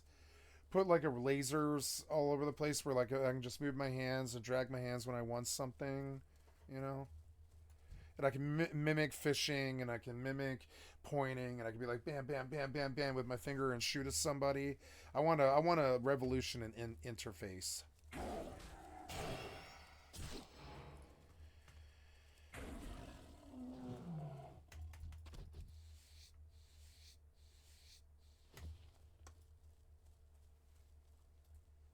StarCraft teams, it is certainly possible that jobs were lost there as well. I have just not seen any official reporting or announcements from anyone let go on those teams. But the other major part of the story here actually surrounds Blizzard's in-development survival game that was codenamed Odyssey. Blizzard survival we game? first heard Odyssey? about this a couple of years ago when Blizzard revealed the Oh, project they in 2022, did they tank announcing morbidly, Oh, no. comically at this point, announcing that they were hiring people to work on a brand new survival game for PC and consoles. And again, this was in 2022, like a year and a half ago. Now, we later actually learned, though, that Odyssey had been in development since 2017, so a little over 6 years to date. And by many accounts, it was shaping up quite nicely, according to what we heard. We knew this thanks to leaked impressions from several playtesters, which were all fairly positive. And then there were the many ex-Blizzard employees after leaving the company in recent years, previously having worked on that project, that spoke quite highly of Blizzard's upcoming game when it was officially announced. So it was according to people who played it, and according to people who previously worked on it, according to people who were previously at Blizzard but then left the company for whatever reason over the years. They said, yeah, this was a great game. We're really excited about it. I can't wait for the public to get to see it. Well, with this round of layoffs that just took place, the survival game has been officially canceled. All 6 years of development thrown in the trash, game most of the team canceled. working on the game having been Oh fired, my and God, those who that's the remain actual reportedly news. moving Of on course to it other is. projects. And Oh, that right damn there it. is basically the currently up-to-date information that we know about the people laid off and the Wow. teams that were affected Okay. here. Now, when announcing these layoffs, both Phil Spencer and Matt Booty, in separate announcements, separate basically disclosures of it, and talking about their feelings about it and why they're doing it, they both more or less stated that the intended goal with the cuts that they made and moving forward was going to be a focus on Blizzard's strengths and its existing franchises. Clearly, they don't consider Overwatch League successful, and the dwindling numbers appear to make that evident, and that survival game evidently wasn't shaping up as they had hoped, or if that's not the case, it's certainly what they're considering at this point too big of a risk and not worth continued investment. Now, before I move forward with the rest of this video, let me just say how much the situation sucks. Like, losing your job at any point in time, not an enjoyable experience, and certainly losing your financial security and regular paycheck as being part of an industry that currently looks to be tightening its belt, that is especially rough. Now does not seem like the best time to be searching for a new job in the tech industry, where it seems like every other day we're hearing about a new round of layoffs. Certainly things are cyclical, things will bounce back, people will be hiring new people, it all goes in circles, right? But it's certainly, I've got a huge amount of empathy for everyone who was affected here, so my condolences to everyone that was impacted by these layoffs. I hope that you get back on your feet soon, and I hope that your future employer is structured and managed in a way to not fire you every time they want to make the numbers look better for investors. Keeping my fingers crossed here, but evidence in recent years seems like that is going to be a recurring theme. Beyond that, this news also just got me thinking about Blizzard as a whole, the company's output in recent years, the games that they've released, and then my general sentiment towards the studio. Ultimately, I'm just kind of left with a sense of disappointment once again around Blizzard as a developer. It's a feeling that's been looming for some time, growing a little bit stronger every single year, but I've always maintained the hope that maybe, just maybe, things could go back to the good old days. Super naive, I know, trust me, I'm well aware here, very self-conscious about this. But man, I still remember when Blizzard was considered the stamp of quality in PC gaming. After all, they did set the bar for pretty much everything they made. This was the case with the Warcraft and Starcraft RTS games, Diablos 1 and 2 for ARPGs, and World of Warcraft for MMOs. If Blizzard made a game in a genre, it was pretty much considered one of the best in that genre. Obviously, though, accounting for the fact, we'll acknowledge that some people have different tastes and preferences, right? Like, certainly there were people who liked EverQuest and Asheron's Call and Ultima Online more than they liked World of Warcraft, and there are people who liked Command and Conquer and Age of Empires more than StarCraft or the Warcraft RTSs. I understand that, but by and large, across the industry, it did seem like many people considered Blizzard one of the top dogs with whatever game they released and whatever genre it was released in. This was at least true in my eyes from my perspective as a player. And I would even say this continued to be the case with many of their modern titles. Like, I was obsessed with Overwatch for well over a year. Hearthstone was a blast as well. And yes, I would say Overwatch at its release was considered one of the best hero shooters on the market, and Hearthstone without question was one of the best digital card games. It probably still is. It's one of the best feeling to play. The as best much as I digital love Magic the card Gathering, games. all of their digital Yeah, offerings Hearthstone's have always much been better. way behind in terms of the production compared value, to the quality, Hearthstone the or- feel of the games. And I love Magic, dude. I grew up playing Yeah, Magic me even too. I more so love than it. I did Yeah. Blizzard games, so that's saying a lot. Yeah. I mean, heck, I even really liked Heroes of the Storm, although, being perfectly honest, I would not consider that a best in genre for MOBAs. I still thought it was a pretty cool game, and I enjoyed playing it. But anyway, point being that Blizzard for many, many years was a very reliable developer. You knew you were getting something good with a focus on quality gameplay when you bought one of their games. And I actually do still feel that Blizzard's games do deliver best-in-class gameplay. Whenever I hear someone say Blizzard doesn't make good games anymore, I feel like that statement has to come with like a massive asterisk and a footnote. That's my personal opinion, because when it comes to things like game feel, animation, and sound quality, that stuff is still top-notch, best-in-class stuff coming from Blizzard. I can definitely say that Blizzard still makes some of the best feeling and playing games on the market. Overwatch felt and played amazing, so does Diablo 4, same goes for StarCraft 2. Like I just said, Hearthstone is probably still the best feeling digital card game, and World of Warcraft is one of the snappiest MMOs, and that's actually, I think, a large part of the reason why it maintains to be one of the popular, besides all the, nostalgia for it and all of that. But yeah, these are some of the best gameplay experiences in each of their respective genres. Blizzard still absolutely nails that, without question. But, as has been well documented, there's been a clear change overall over time, and that Blizzard's stamp of quality has steadily carried less weight with it. While I have no doubt that there is a long list of different reasons why, like many different things that you could point to as the causes for Blizzard's decline over the many decades that it's been around, ultimately I think one of the primary factors has been the company-wide motivator for making games. The people working on the games, everyone involved in the development process. Why are they making their games? What is their ultimate goal? What is driving the decisions that are being made in game production? And the fact is, the Blizzard games we get today, as with much of the rest of the AAA industry, they feel a lot more like vehicles for continuous monetization rather than games for game's sake. And I've talked about this in prior videos about the games in general, the AAA industry in general, but I do also feel this is specifically very, very finely showcased in looking at Blizzard's games. The games business has, yes, of course, always been about making money, although it feels like the order of things, the order of operations in game development and selling has been reversed from what it felt like in the past. In the past, I felt like Blizzard cared about making a great game first, and then they would sell us that great game for us to enjoy, whereas today, I feel like when making a new game, the company as a whole, and I want to be very specific here, I'm not talking about individual developers, I'm probably not talking about like the software engineers and the artists and the lore design teams.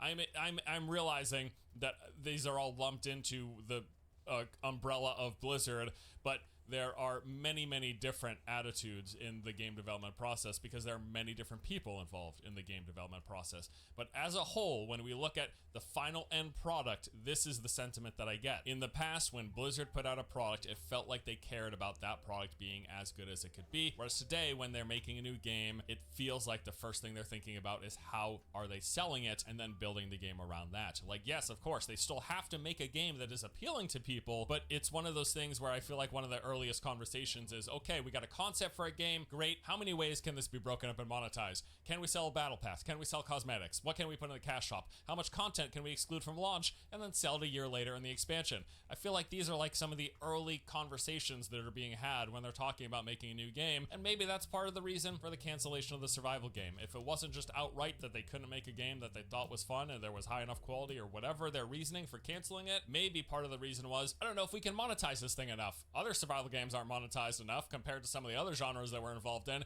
so maybe we focus on the genres that can be monetized more heavily, although I'm sure if they thought hard enough they could have came up with plenty of ways to monetize a survival game. I feel like there's a possibility that was part of the conversation when the decision was made to cancel this project. I also think a perfect example is some of what we've seen with Diablo 4. Like, why doesn't a game all about collecting loot have more stash tabs to store said loot? What is the reason for this? Well, they've said it was due to how the game was coded with the shared world, and what if one person person opens their stash, everyone has to load that stash, and then if too many stashes are loaded at the same time, the game would explode or something. Maybe that's the case, but maybe we got a limited stash tab because they hope to sell us more of them down the road. After all, they were selling us stash tabs all the way back with Diablo 3. When you bought the expansion, you got new stash tabs with it. I think it'd be naive to say that they've not at least considered that for Diablo 4. And hey man, somehow Last Epoch, an ARPG from a development studio of under 50 people from what I saw, somehow they managed to let players have as many stash tabs as their heart desires.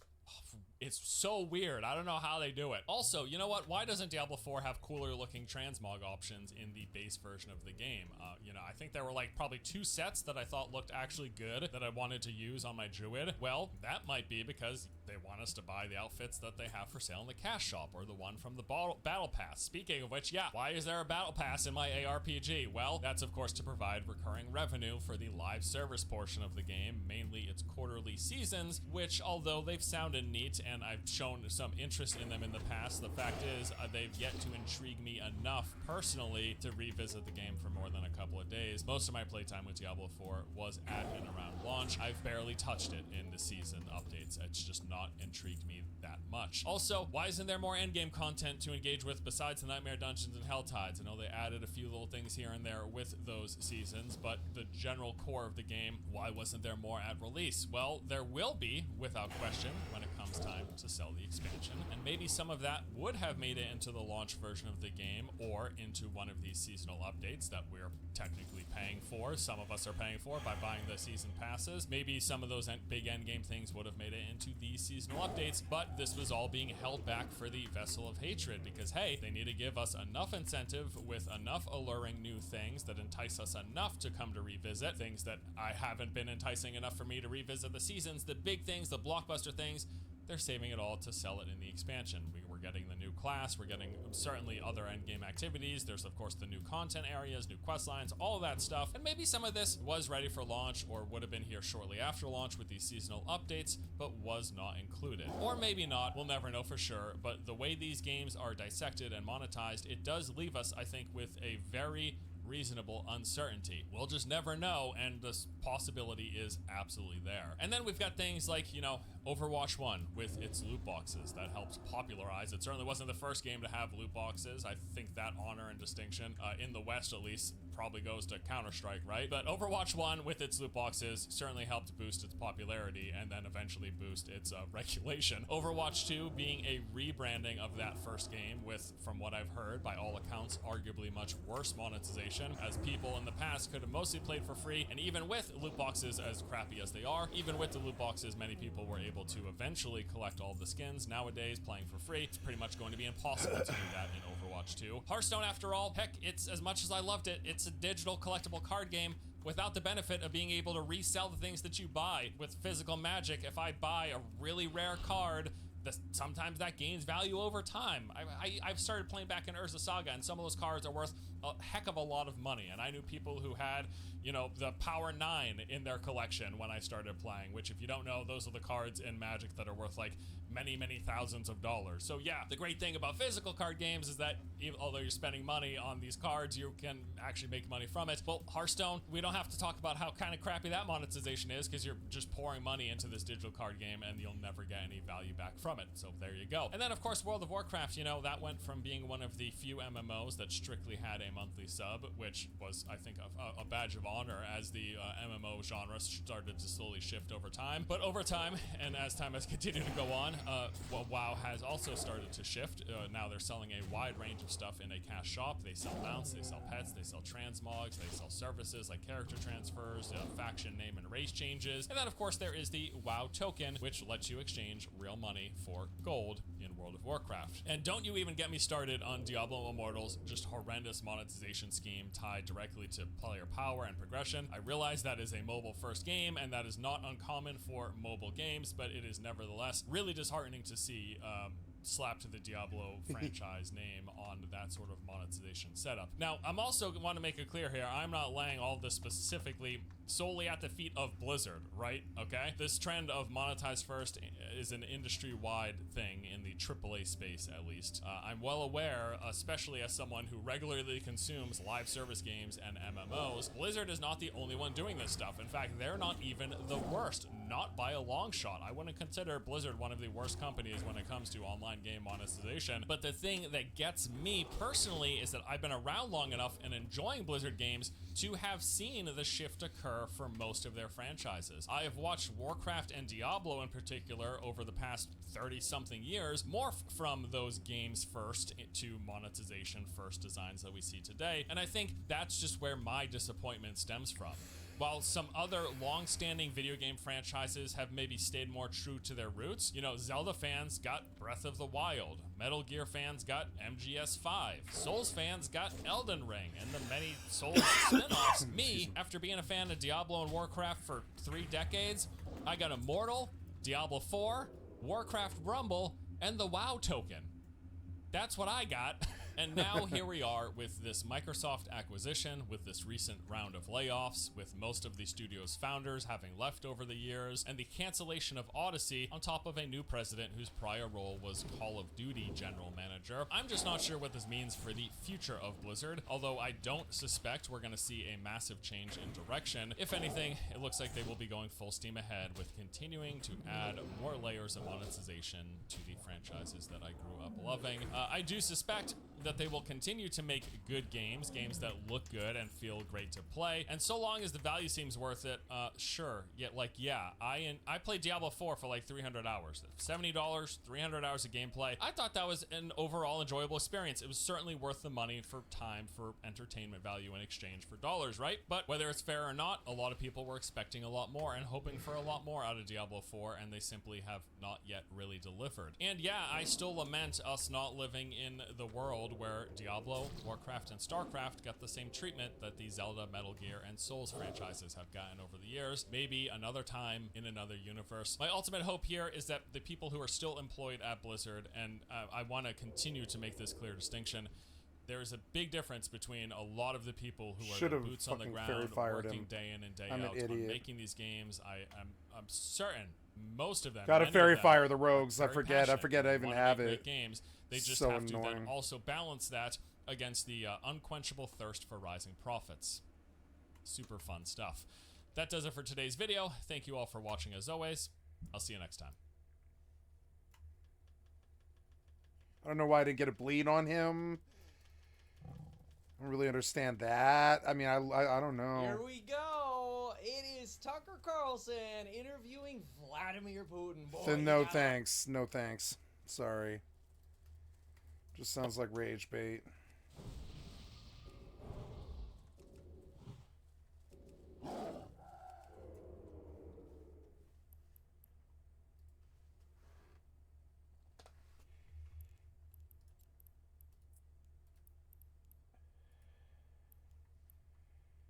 Yeah, I'll go stash. This is a bit rich for me.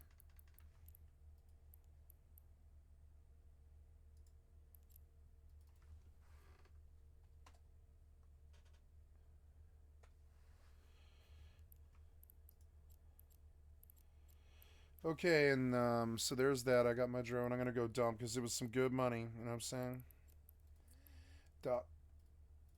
Warp drive active.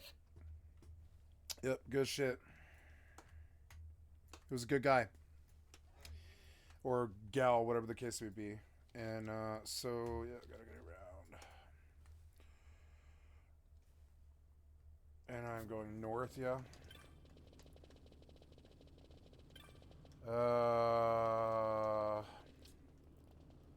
Oh yeah, aren't those supposed to be something or another? Yeah. Yeah, you got anything for the bazaar? You don't. That sucks. What, yeah, I don't really have anything per se. That sucks. So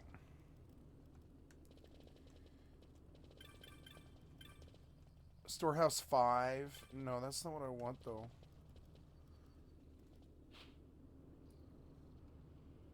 Oh no, that is it. That is it. Yeah. All right.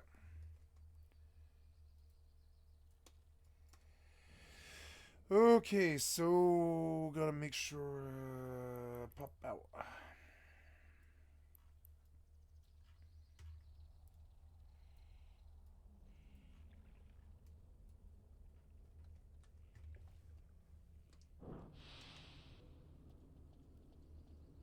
Docking request accepted.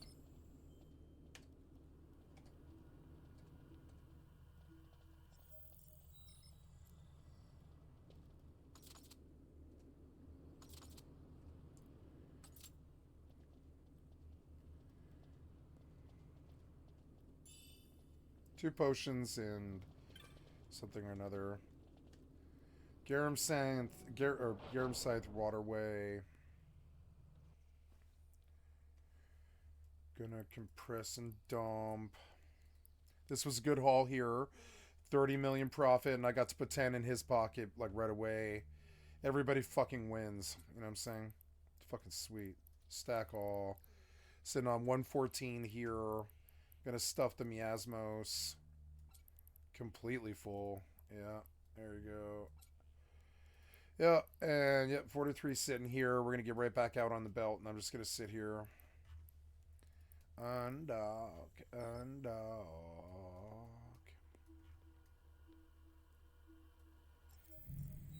Yeah, back to the point. Okay, so Warp drive active.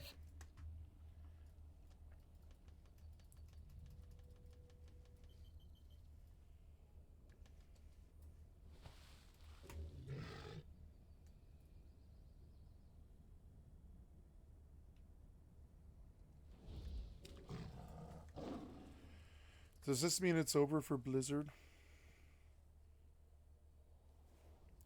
Did Reddit find a dead alien body? No. Does this mean it's over for Blizzard? What do you mean? We come unseen. The Trafalgar campaign. Let's do this one. Why not? Submarine Captain RP. I don't think I ever want to do the submarine games. I just want to watch them do it, you know? An Argentine patrol craft has been sunk in a fresh clash with helicopters from the British task force off the Falkland Islands is been coming up a lot. Falklands. The Defense Ministry say another patrol boat was damaged. This latest action took place about 90 miles inside I know the these total forests as if they were exclusion a zone. part of me, but know that there is still much to be learned from them and much danger still hidden. Well done, adventurer. We are under constant threat from the Furbog. Hopefully this will keep them at bay for a bit longer.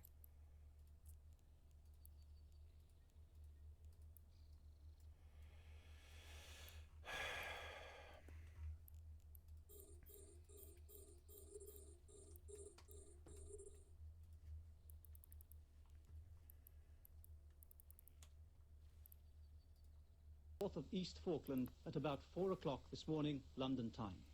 The Defence Ministry say the patrol craft fired on a Royal Navy Sea King helicopter from HMS Hermes, the task force flagship. Two Royal Navy Lynx helicopters then engaged the ships with missiles, said the ministry statement. Other developments in the South Atlantic, a British submarine torpedoed and severely damaged the Argentine cruiser General Belgrano. That was last night. Your The body looks Argentines worn admit and that your the spirit Belgrano was weary. hit and damaged and say ships are going to the area to help if necessary. The British say they have close to 5,000 men firmly established in a 10-square-mile beachhead and are moving out to secure more territory. Argentina gives a completely different version and suggests the British are in fact hanging on for dear life. The British were expecting a large-scale Oh, you Argentinian found it. counter-assault today, but Place by the the time time with of you the and pray activity they were that it will reporting cure her. was the two Thank British you, Harrier thank jets you, on patrol south adventurer. of Port Stanley. Elune's tear washed clear some of my daughter's sickness. Her nightmares are lessened, and I thank the goddess for her blessing. But fever still rages within her. Orendil told me of a frosted dust found among the ruins of Stardust. Perhaps it will abate Relara's fever. Gather some of the dust, then please return to me. The ruins of Stardust lie to the south, adventurer. May Elune speed your journey.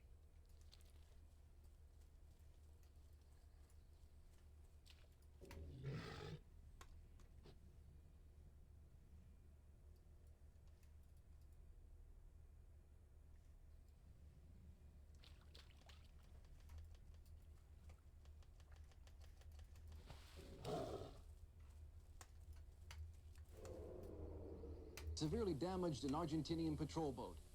The British now seem confident. The Union Jack is flying in at least part of the Falklands, and they predict it will soon be a common sight throughout the islands.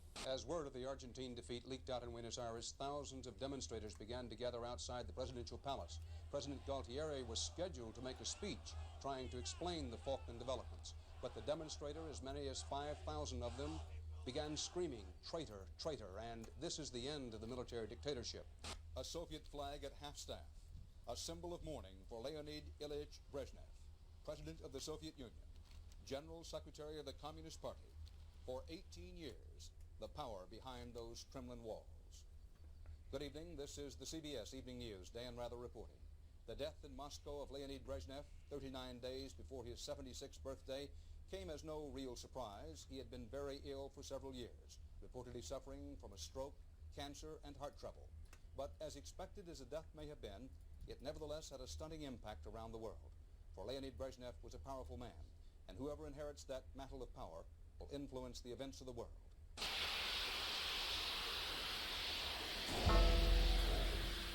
Two down. Two down. Two down, sir. 4 casing under. Her Majesty's submarine Rosebud is one of the Royal Navy's 13 nuclear-powered hunter-killer submarines.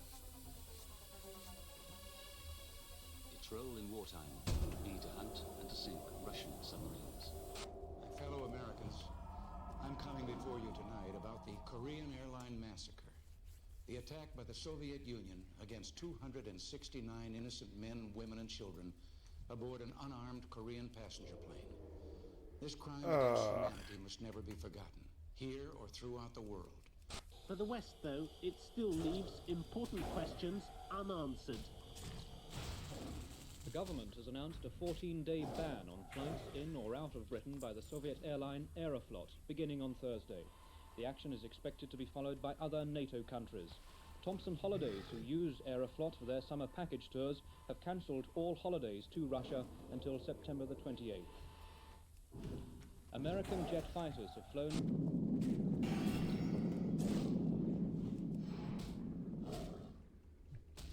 A warning may come quite unexpectedly. We will now tell you what to do if a warning sounds when you are at home.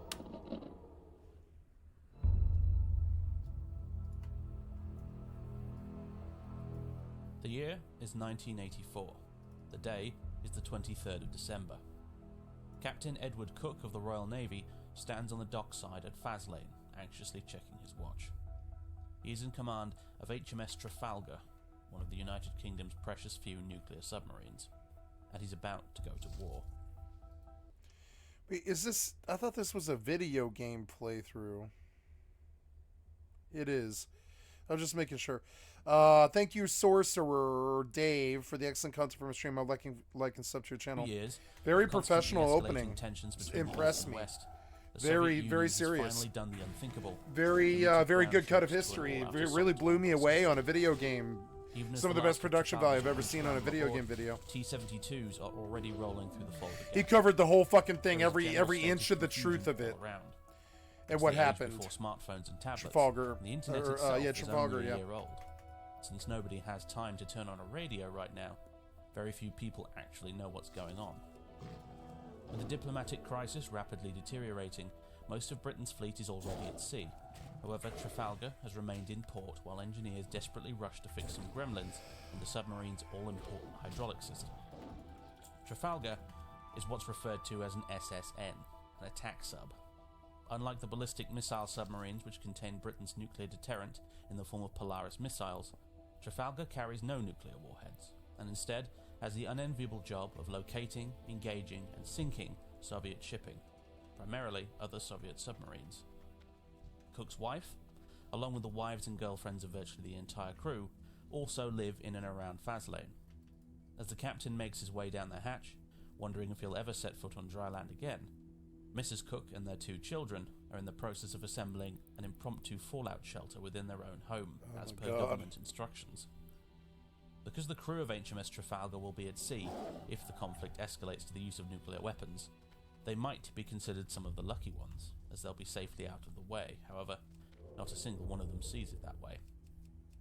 Some of these men have already seen action in the Falklands 2 years ago, and now find themselves sailing to war yet again, though this time on a much bigger scale. For them, once was probably more than enough, but duty calls. This is the job the British taxpayer has been employing them to do for years, and there's no backing out now. Trafalgar leaves port, headed for the open ocean just as the clock strikes midnight. As the menacing-looking vessel slips beneath the waves, all is relatively quiet. Meanwhile, in West Germany, the sky for miles is lit up as the intermittent flashes of airstrikes and artillery fire refuse to let up. Captain Cook is the only member of the crew permitted his own cabin, and it's in this cabin that he opens the sealed envelope containing his orders. He reads them carefully, but is not surprised by the contents. It's the scenario that he and his crew have been training for.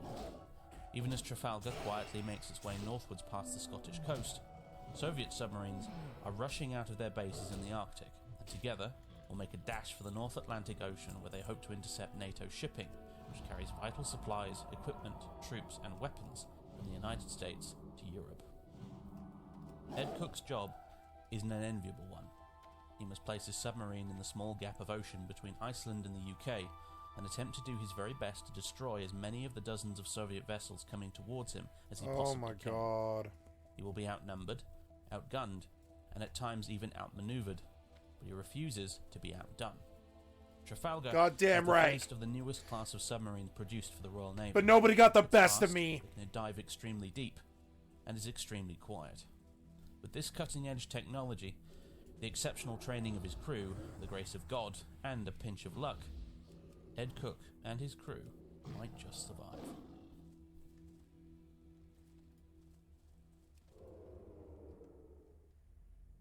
Ladies and gentlemen, boys and girls, my name is Sorcerer Dave and welcome to Cold Waters, a Cold War submarine game, as the name might suggest.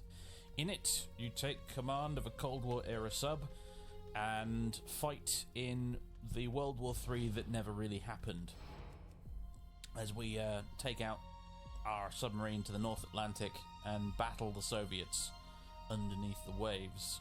Or alternatively, because we're playing with .mod, I have modded my game. You can find .mod over on the Steam forums. You can play as a Soviet sub if you want to. In the vanilla game, you could only play as American subs, but with .mod, you can play as Americans, the Soviets, or, as we're going to be doing today, playing as a Royal Navy Trafalgar-class submarine, which is what we're going to be doing, which should hopefully be quite interesting for a number of reasons we'll get into. Additionally, it's going to be an Iron Man campaign, a dead is dead, if you like. If our crew perishes, we're done. Then so does the series. Yep. Now, I've put about 120 hours into this game, according to Steam. I consider myself vaguely competent at it, but yeah, the you're game competent still at telling kicks a my ass story. frequently. It's Yeah, I'm quite sure. hard. It's really quite It's hard. a fucking hard. I've never Yeah, really been looks able like to a get hard the knack game. for winning with it all the time. Nope. Part of the problem is I deliberately choose to play the less good submarines in the game because I find them more challenging. But we'll see how we get on. I don't know. This video series could last for like 2 episodes, or it could last the entire campaign all the way to the end. I don't actually know how we're going to get on. Should be fun though. To campaign. Now we have 4 available. There's the NATO North Atlantic 1984 campaign, the NATO North Atlantic 68 campaign, South China Sea in the year 2000, and the USSR North Atlantic 1984 campaign decided by the mod. We're going to go with North Atlantic 1984. Now, I'm going to confess, I am a little nervous about this. I have been nervous about making a series about this for a while, but just because there's a lot to explain, You shouldn't and I don't know how good a job I'm going to do. You're good at this. Explaining it. No, But you we'll did give it it a bash. great. You did the RP perfect. It was the closest thing so I've far, my had name to was RP adventure ever on YouTube. Like when you showed me what the And the name will be when you Edward. showed me what the fucking like the situation was and what the campaign was, it was some of the best RP I've ever seen on YouTube. I'm a complete believer right away, you know. And you're doing just fine, and you deserve your 100,000 subs.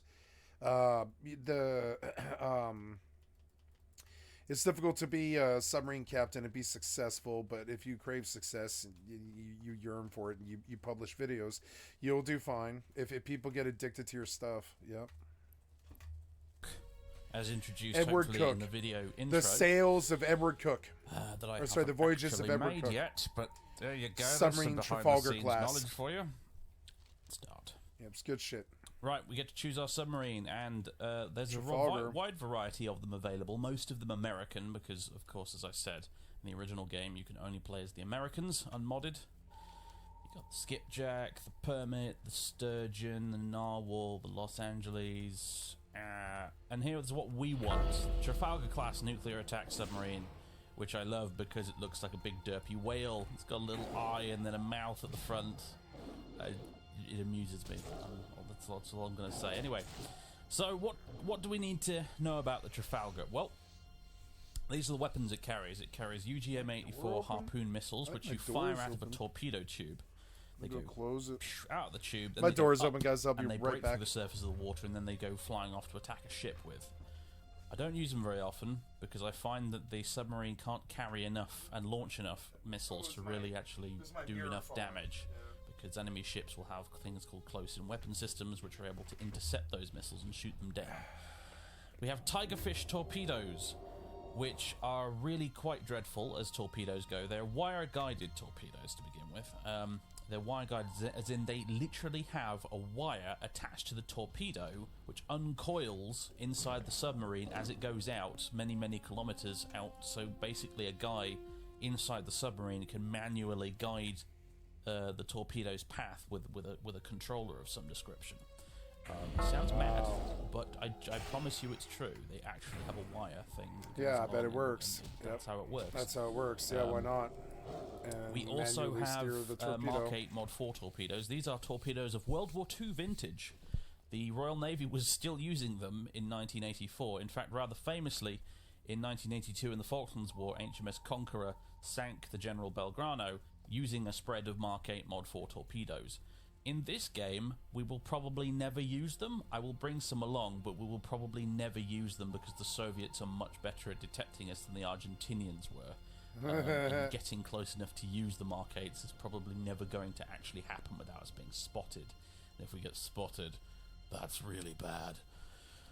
We have Moss decoys. Effectively, it's a decoy thing you can fire out of a torpedo tube, and it mimics the sound profile of a submarine that's travelling at maximum speed. Oh, you want me I to can't really turn tell you in? much about the Moss decoy, really, without showing you, and I Okay. can't tell you very much about it as well, because apparently these are still highly classified in terms of how they actually work. Yeah, the I bet game's they are. representation of them is sort of Like like, a an guess. attempt at figuring out, Yeah, it's like, like- this is probably how they work, but we don't know for sure, because submarine warfare is one of those aspects of the military that even they don't today is know. still incredibly highly classified. We just don't know we what don't all of know this stuff does. what submarines are like. We also have T-LAM missiles, which is basically Tomahawk missiles that we can fire, and they will attack land targets. Essentially, that's what we do. If we ever get a mission when we have to launch cruise missiles at a land target, then we'll use those. Dimensions are blah blah blah blah blah, boring stuff. A crew of 130, maximum depth of 600 130 meters. I'm using metric people? measurements, by the way, because in this game Jesus. I tend to use Soviet That's so many subs a people lot they put on a because I find them very submarine? very interesting. I thought it was like And 20. just to keep everything nice and consistent, I still use the metric system even when I'm using Western subs. So we're going with meters in this playthrough. It has a max depth of 600 meters, which is really really good. This submarine, the good. Trafalgar, can dive much deeper than any American submarine of the period.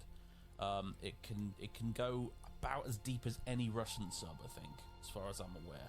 It's very important because a lot of Soviet weapons and torpedoes and things, they can't go below about 500 meters without the crush depth, sort of the pressure of the water just crushing them and exploding them. So one of the big advantages of the Trafalgar is it can go deep enough that it's just completely untouchable by a lot of Soviet weapons. It has tube stores of 30, so it can carry 30 torpedoes and or harpoon missiles. It has 3 wires. Basically, that's the maximum number of torpedoes we can fire and still have be wire guided. However, that's a very optimistic it's a very optimistic notion that we should ever get 3 wire guided torpedoes on the go at once, because we are using Tigerfish torpedoes. And the thing about tigerfish torpedoes, as we'll see in You this series gathered as we the go on, dust. is that they're I rubbish. will create a They are poultice from really these. infamously It should bring dreadful. down Relara's They were fever. replaced in the 1990s by the Thank you spearfish again, torpedo, which was adventurer. very good. But in Without your 1984, help, my the Royal child Navy would was still using the surely tigerfish, perish. which was by all accounts pretty darn dreadful. In Relara's fact, it fever was has even passed, worse in but real she is life than still it is very in the weak. game. I do not in the believe game, time alone will give her it's back sort of- the it's strength she has lost. I believe it will take the power of a moonstone. We used to gather moonstones at Fallen Sky Lake to the southeast until the Shade Thickets came. Their leader, a Shade Thicket oracle, gathered up all the fallen moonstones and hoards them. Now you must retrieve a moonstone from the oracle. And to do that, I fear that you must slay him.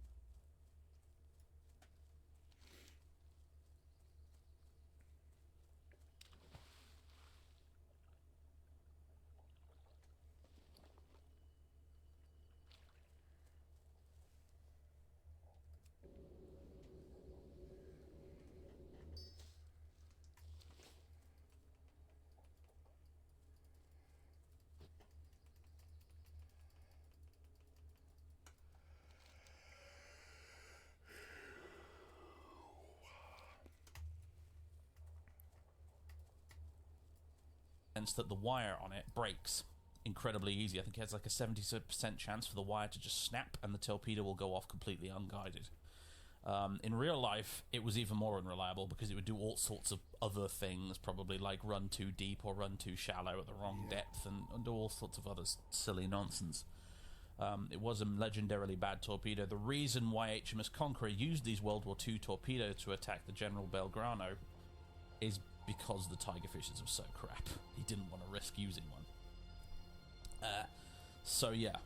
We will be using the tigerfishes regardless. They're crap for a number of other reasons, but we'll get into that later. Okay, the self-noise. That's the next thing on the list here. The self-noise of the Trafalgar sub is 115 decibels, which is very, very quiet. The submarine can dive very, very deep, and it can go very, very, very quiet. And one of the reasons why it's very quiet and difficult to detect is also because it has this anechoic coating. Now, if I tilt the submarine around here so the light is catching it a bit, you can see it's covered in these little tiles. It isn't a smooth surface, it's covered in these little tiles. And basically, these are little rubbery tile things. And this is technology the Germans actually invented in World War II. Wow. And it was adopted by the Russians and the Royal Navy, and I think eventually the Americans got around to it too, but not initially. And essentially what they are is that it dampens the effect of active sonar pings on our hull. So if the Russians are looking for us and they're going ping, ping, ping with their sonar trying to find us, this rubbery coating will make it more difficult for them to get a positive return on their sonar scanners. Basically, that's essentially how it works. The very basics anyway. Sonar technology and science is very, very complicated, and I can't begin to understand it all properly. I just have a basic knowledge that lets me get away with the game. As for sensors, we have a search radar, which is built into a mast, which you can pop out the top along next to the periscope. It has active and passive sonar. So passive sonar is when you're passively sitting there listening, trying to hear enemy ships and vessels and such things. Active sonar is when you're doing the classic ping, ping, ping noise, where you send out a ping and then it bounces back, and through that somehow they're able to determine, oh, there's an object out there under the water somewhere. The downside of active pinging is that obviously as soon as you ping, everybody knows where you are because they can hear you pinging, so we're using passive sonar an awful lot of the time. And as a NATO sub, as a Western submarine, we have incredibly good passive sonar. Our active sonar is not as good. The Russians actually have better active sonar than the Western subs do, but the Soviets have worse passive sonar, so they're worse at just listening out for us passively. We also have a towed array. Now, a towed array, as I understand it, on this submarine it actually deploys out of one of the fins at the back here. And it's basically a really big long cable that you deploy out behind the submarine. And that cable is filled with sort of sonar arrays, basically. That's why we call it a towed array. And essentially that's a much more powerful listening device than the one that's installed in the sub itself. You can only use it when you're going quite slowly and at a safe depth, but you sort of deploy it out behind you, and then you go perpendicular to where you think the enemy is going to be, and then hopefully the towed array will pick up the enemy behind you.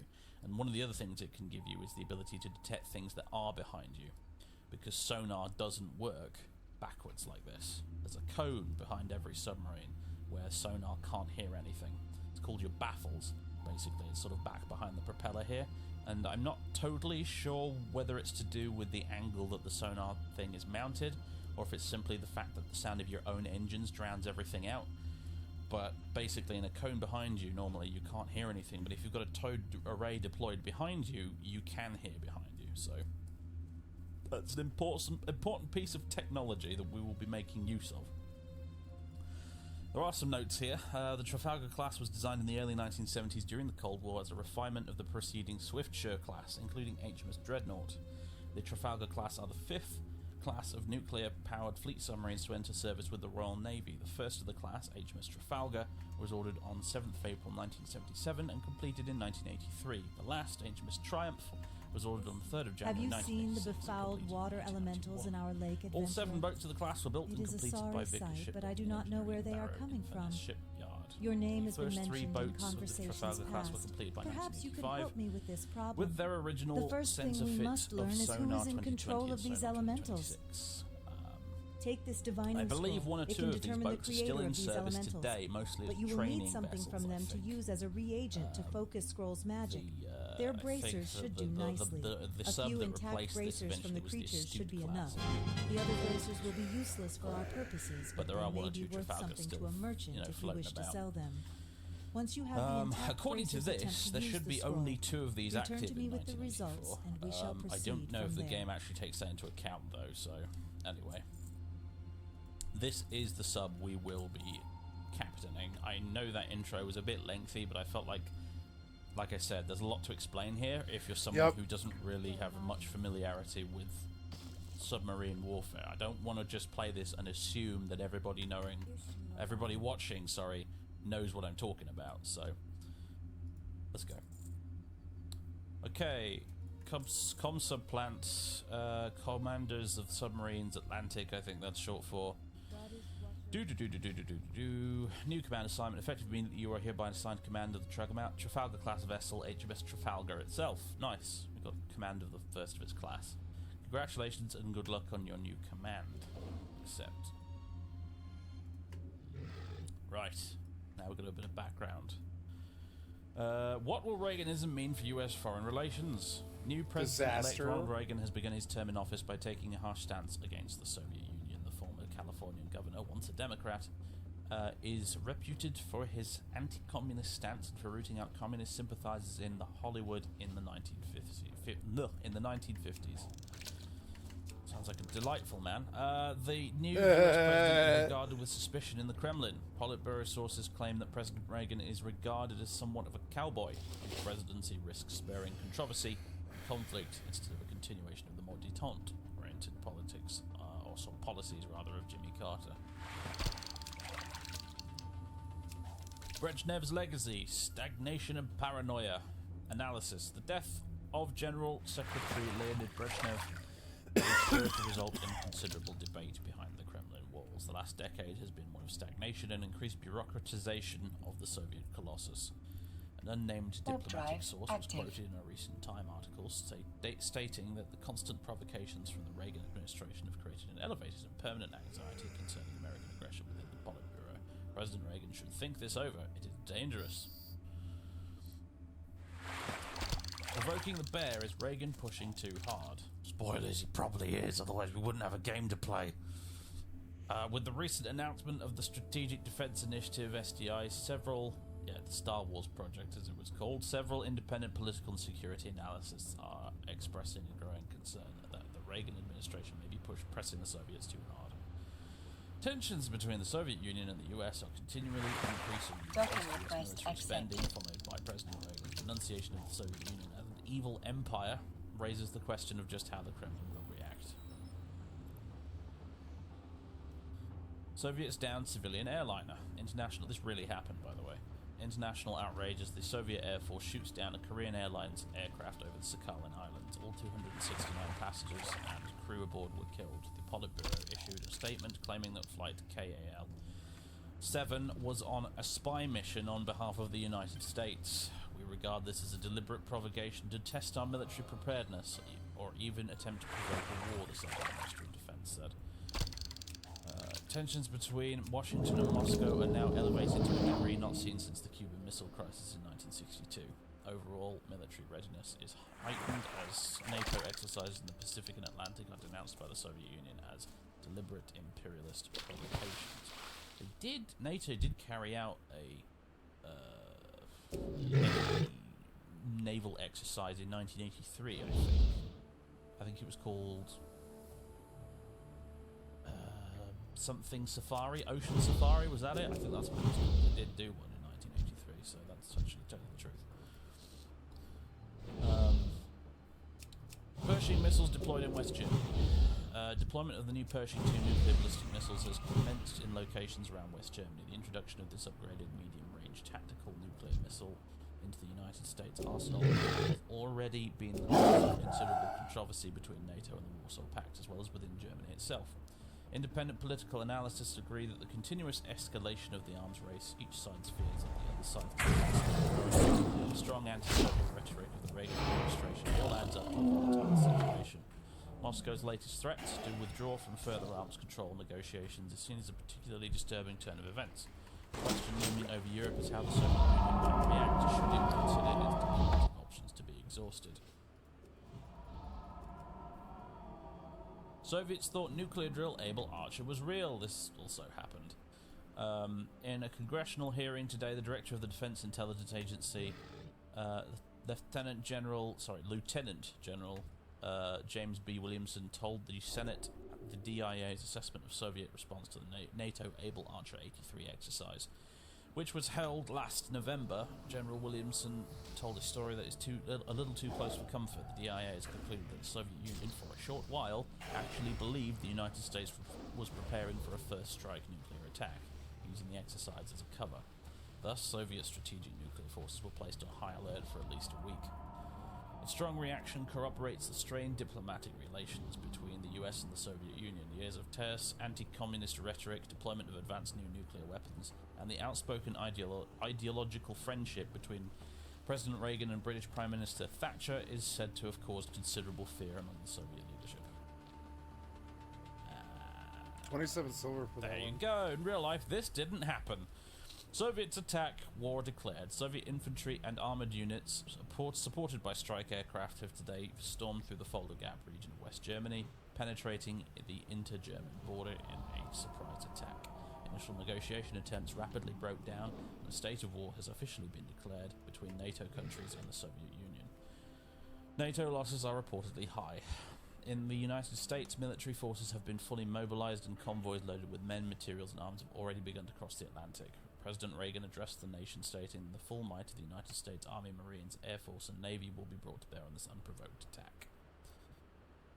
Which brings us to us.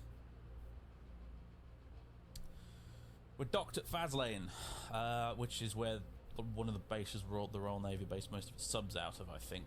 In the vanilla game, it's actually Holy Lock, but I edited it in the files because Holy Lock is an American base and we're playing as a Royal Navy sub. From Constant Plant to HMS Trafalgar S-107. Mission orders. Tactical situation. Soviet submarines are attempting to break out into the North Atlantic in large numbers. These vessels must be stopped. Soviets in the North Atlantic. So, in the event of war breaking out, this is what would have happened. Basically, the Soviets would have sent an absolute huge surge of Russian subs off into the Atlantic to try and break through what was called the GI-UK gap, which was the gap of ocean between Greenland, Iceland and the UK. Try and get through that, past the NATO sensor nets that they had installed down there and out into the Atlantic where they could start attacking American and NATO shipping. Primary objective is to transit to patrol area Green 1011 between Iceland and the Faroe Islands. Sink all hostile submarines encountered. Secondary objective none.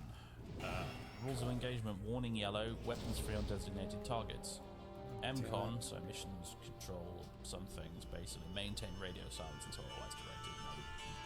Which is whatever, because we don't that's not what we're doing. It's just there for fun. And this is our stats. There is a sort of RPG element added by the mod. I think it's added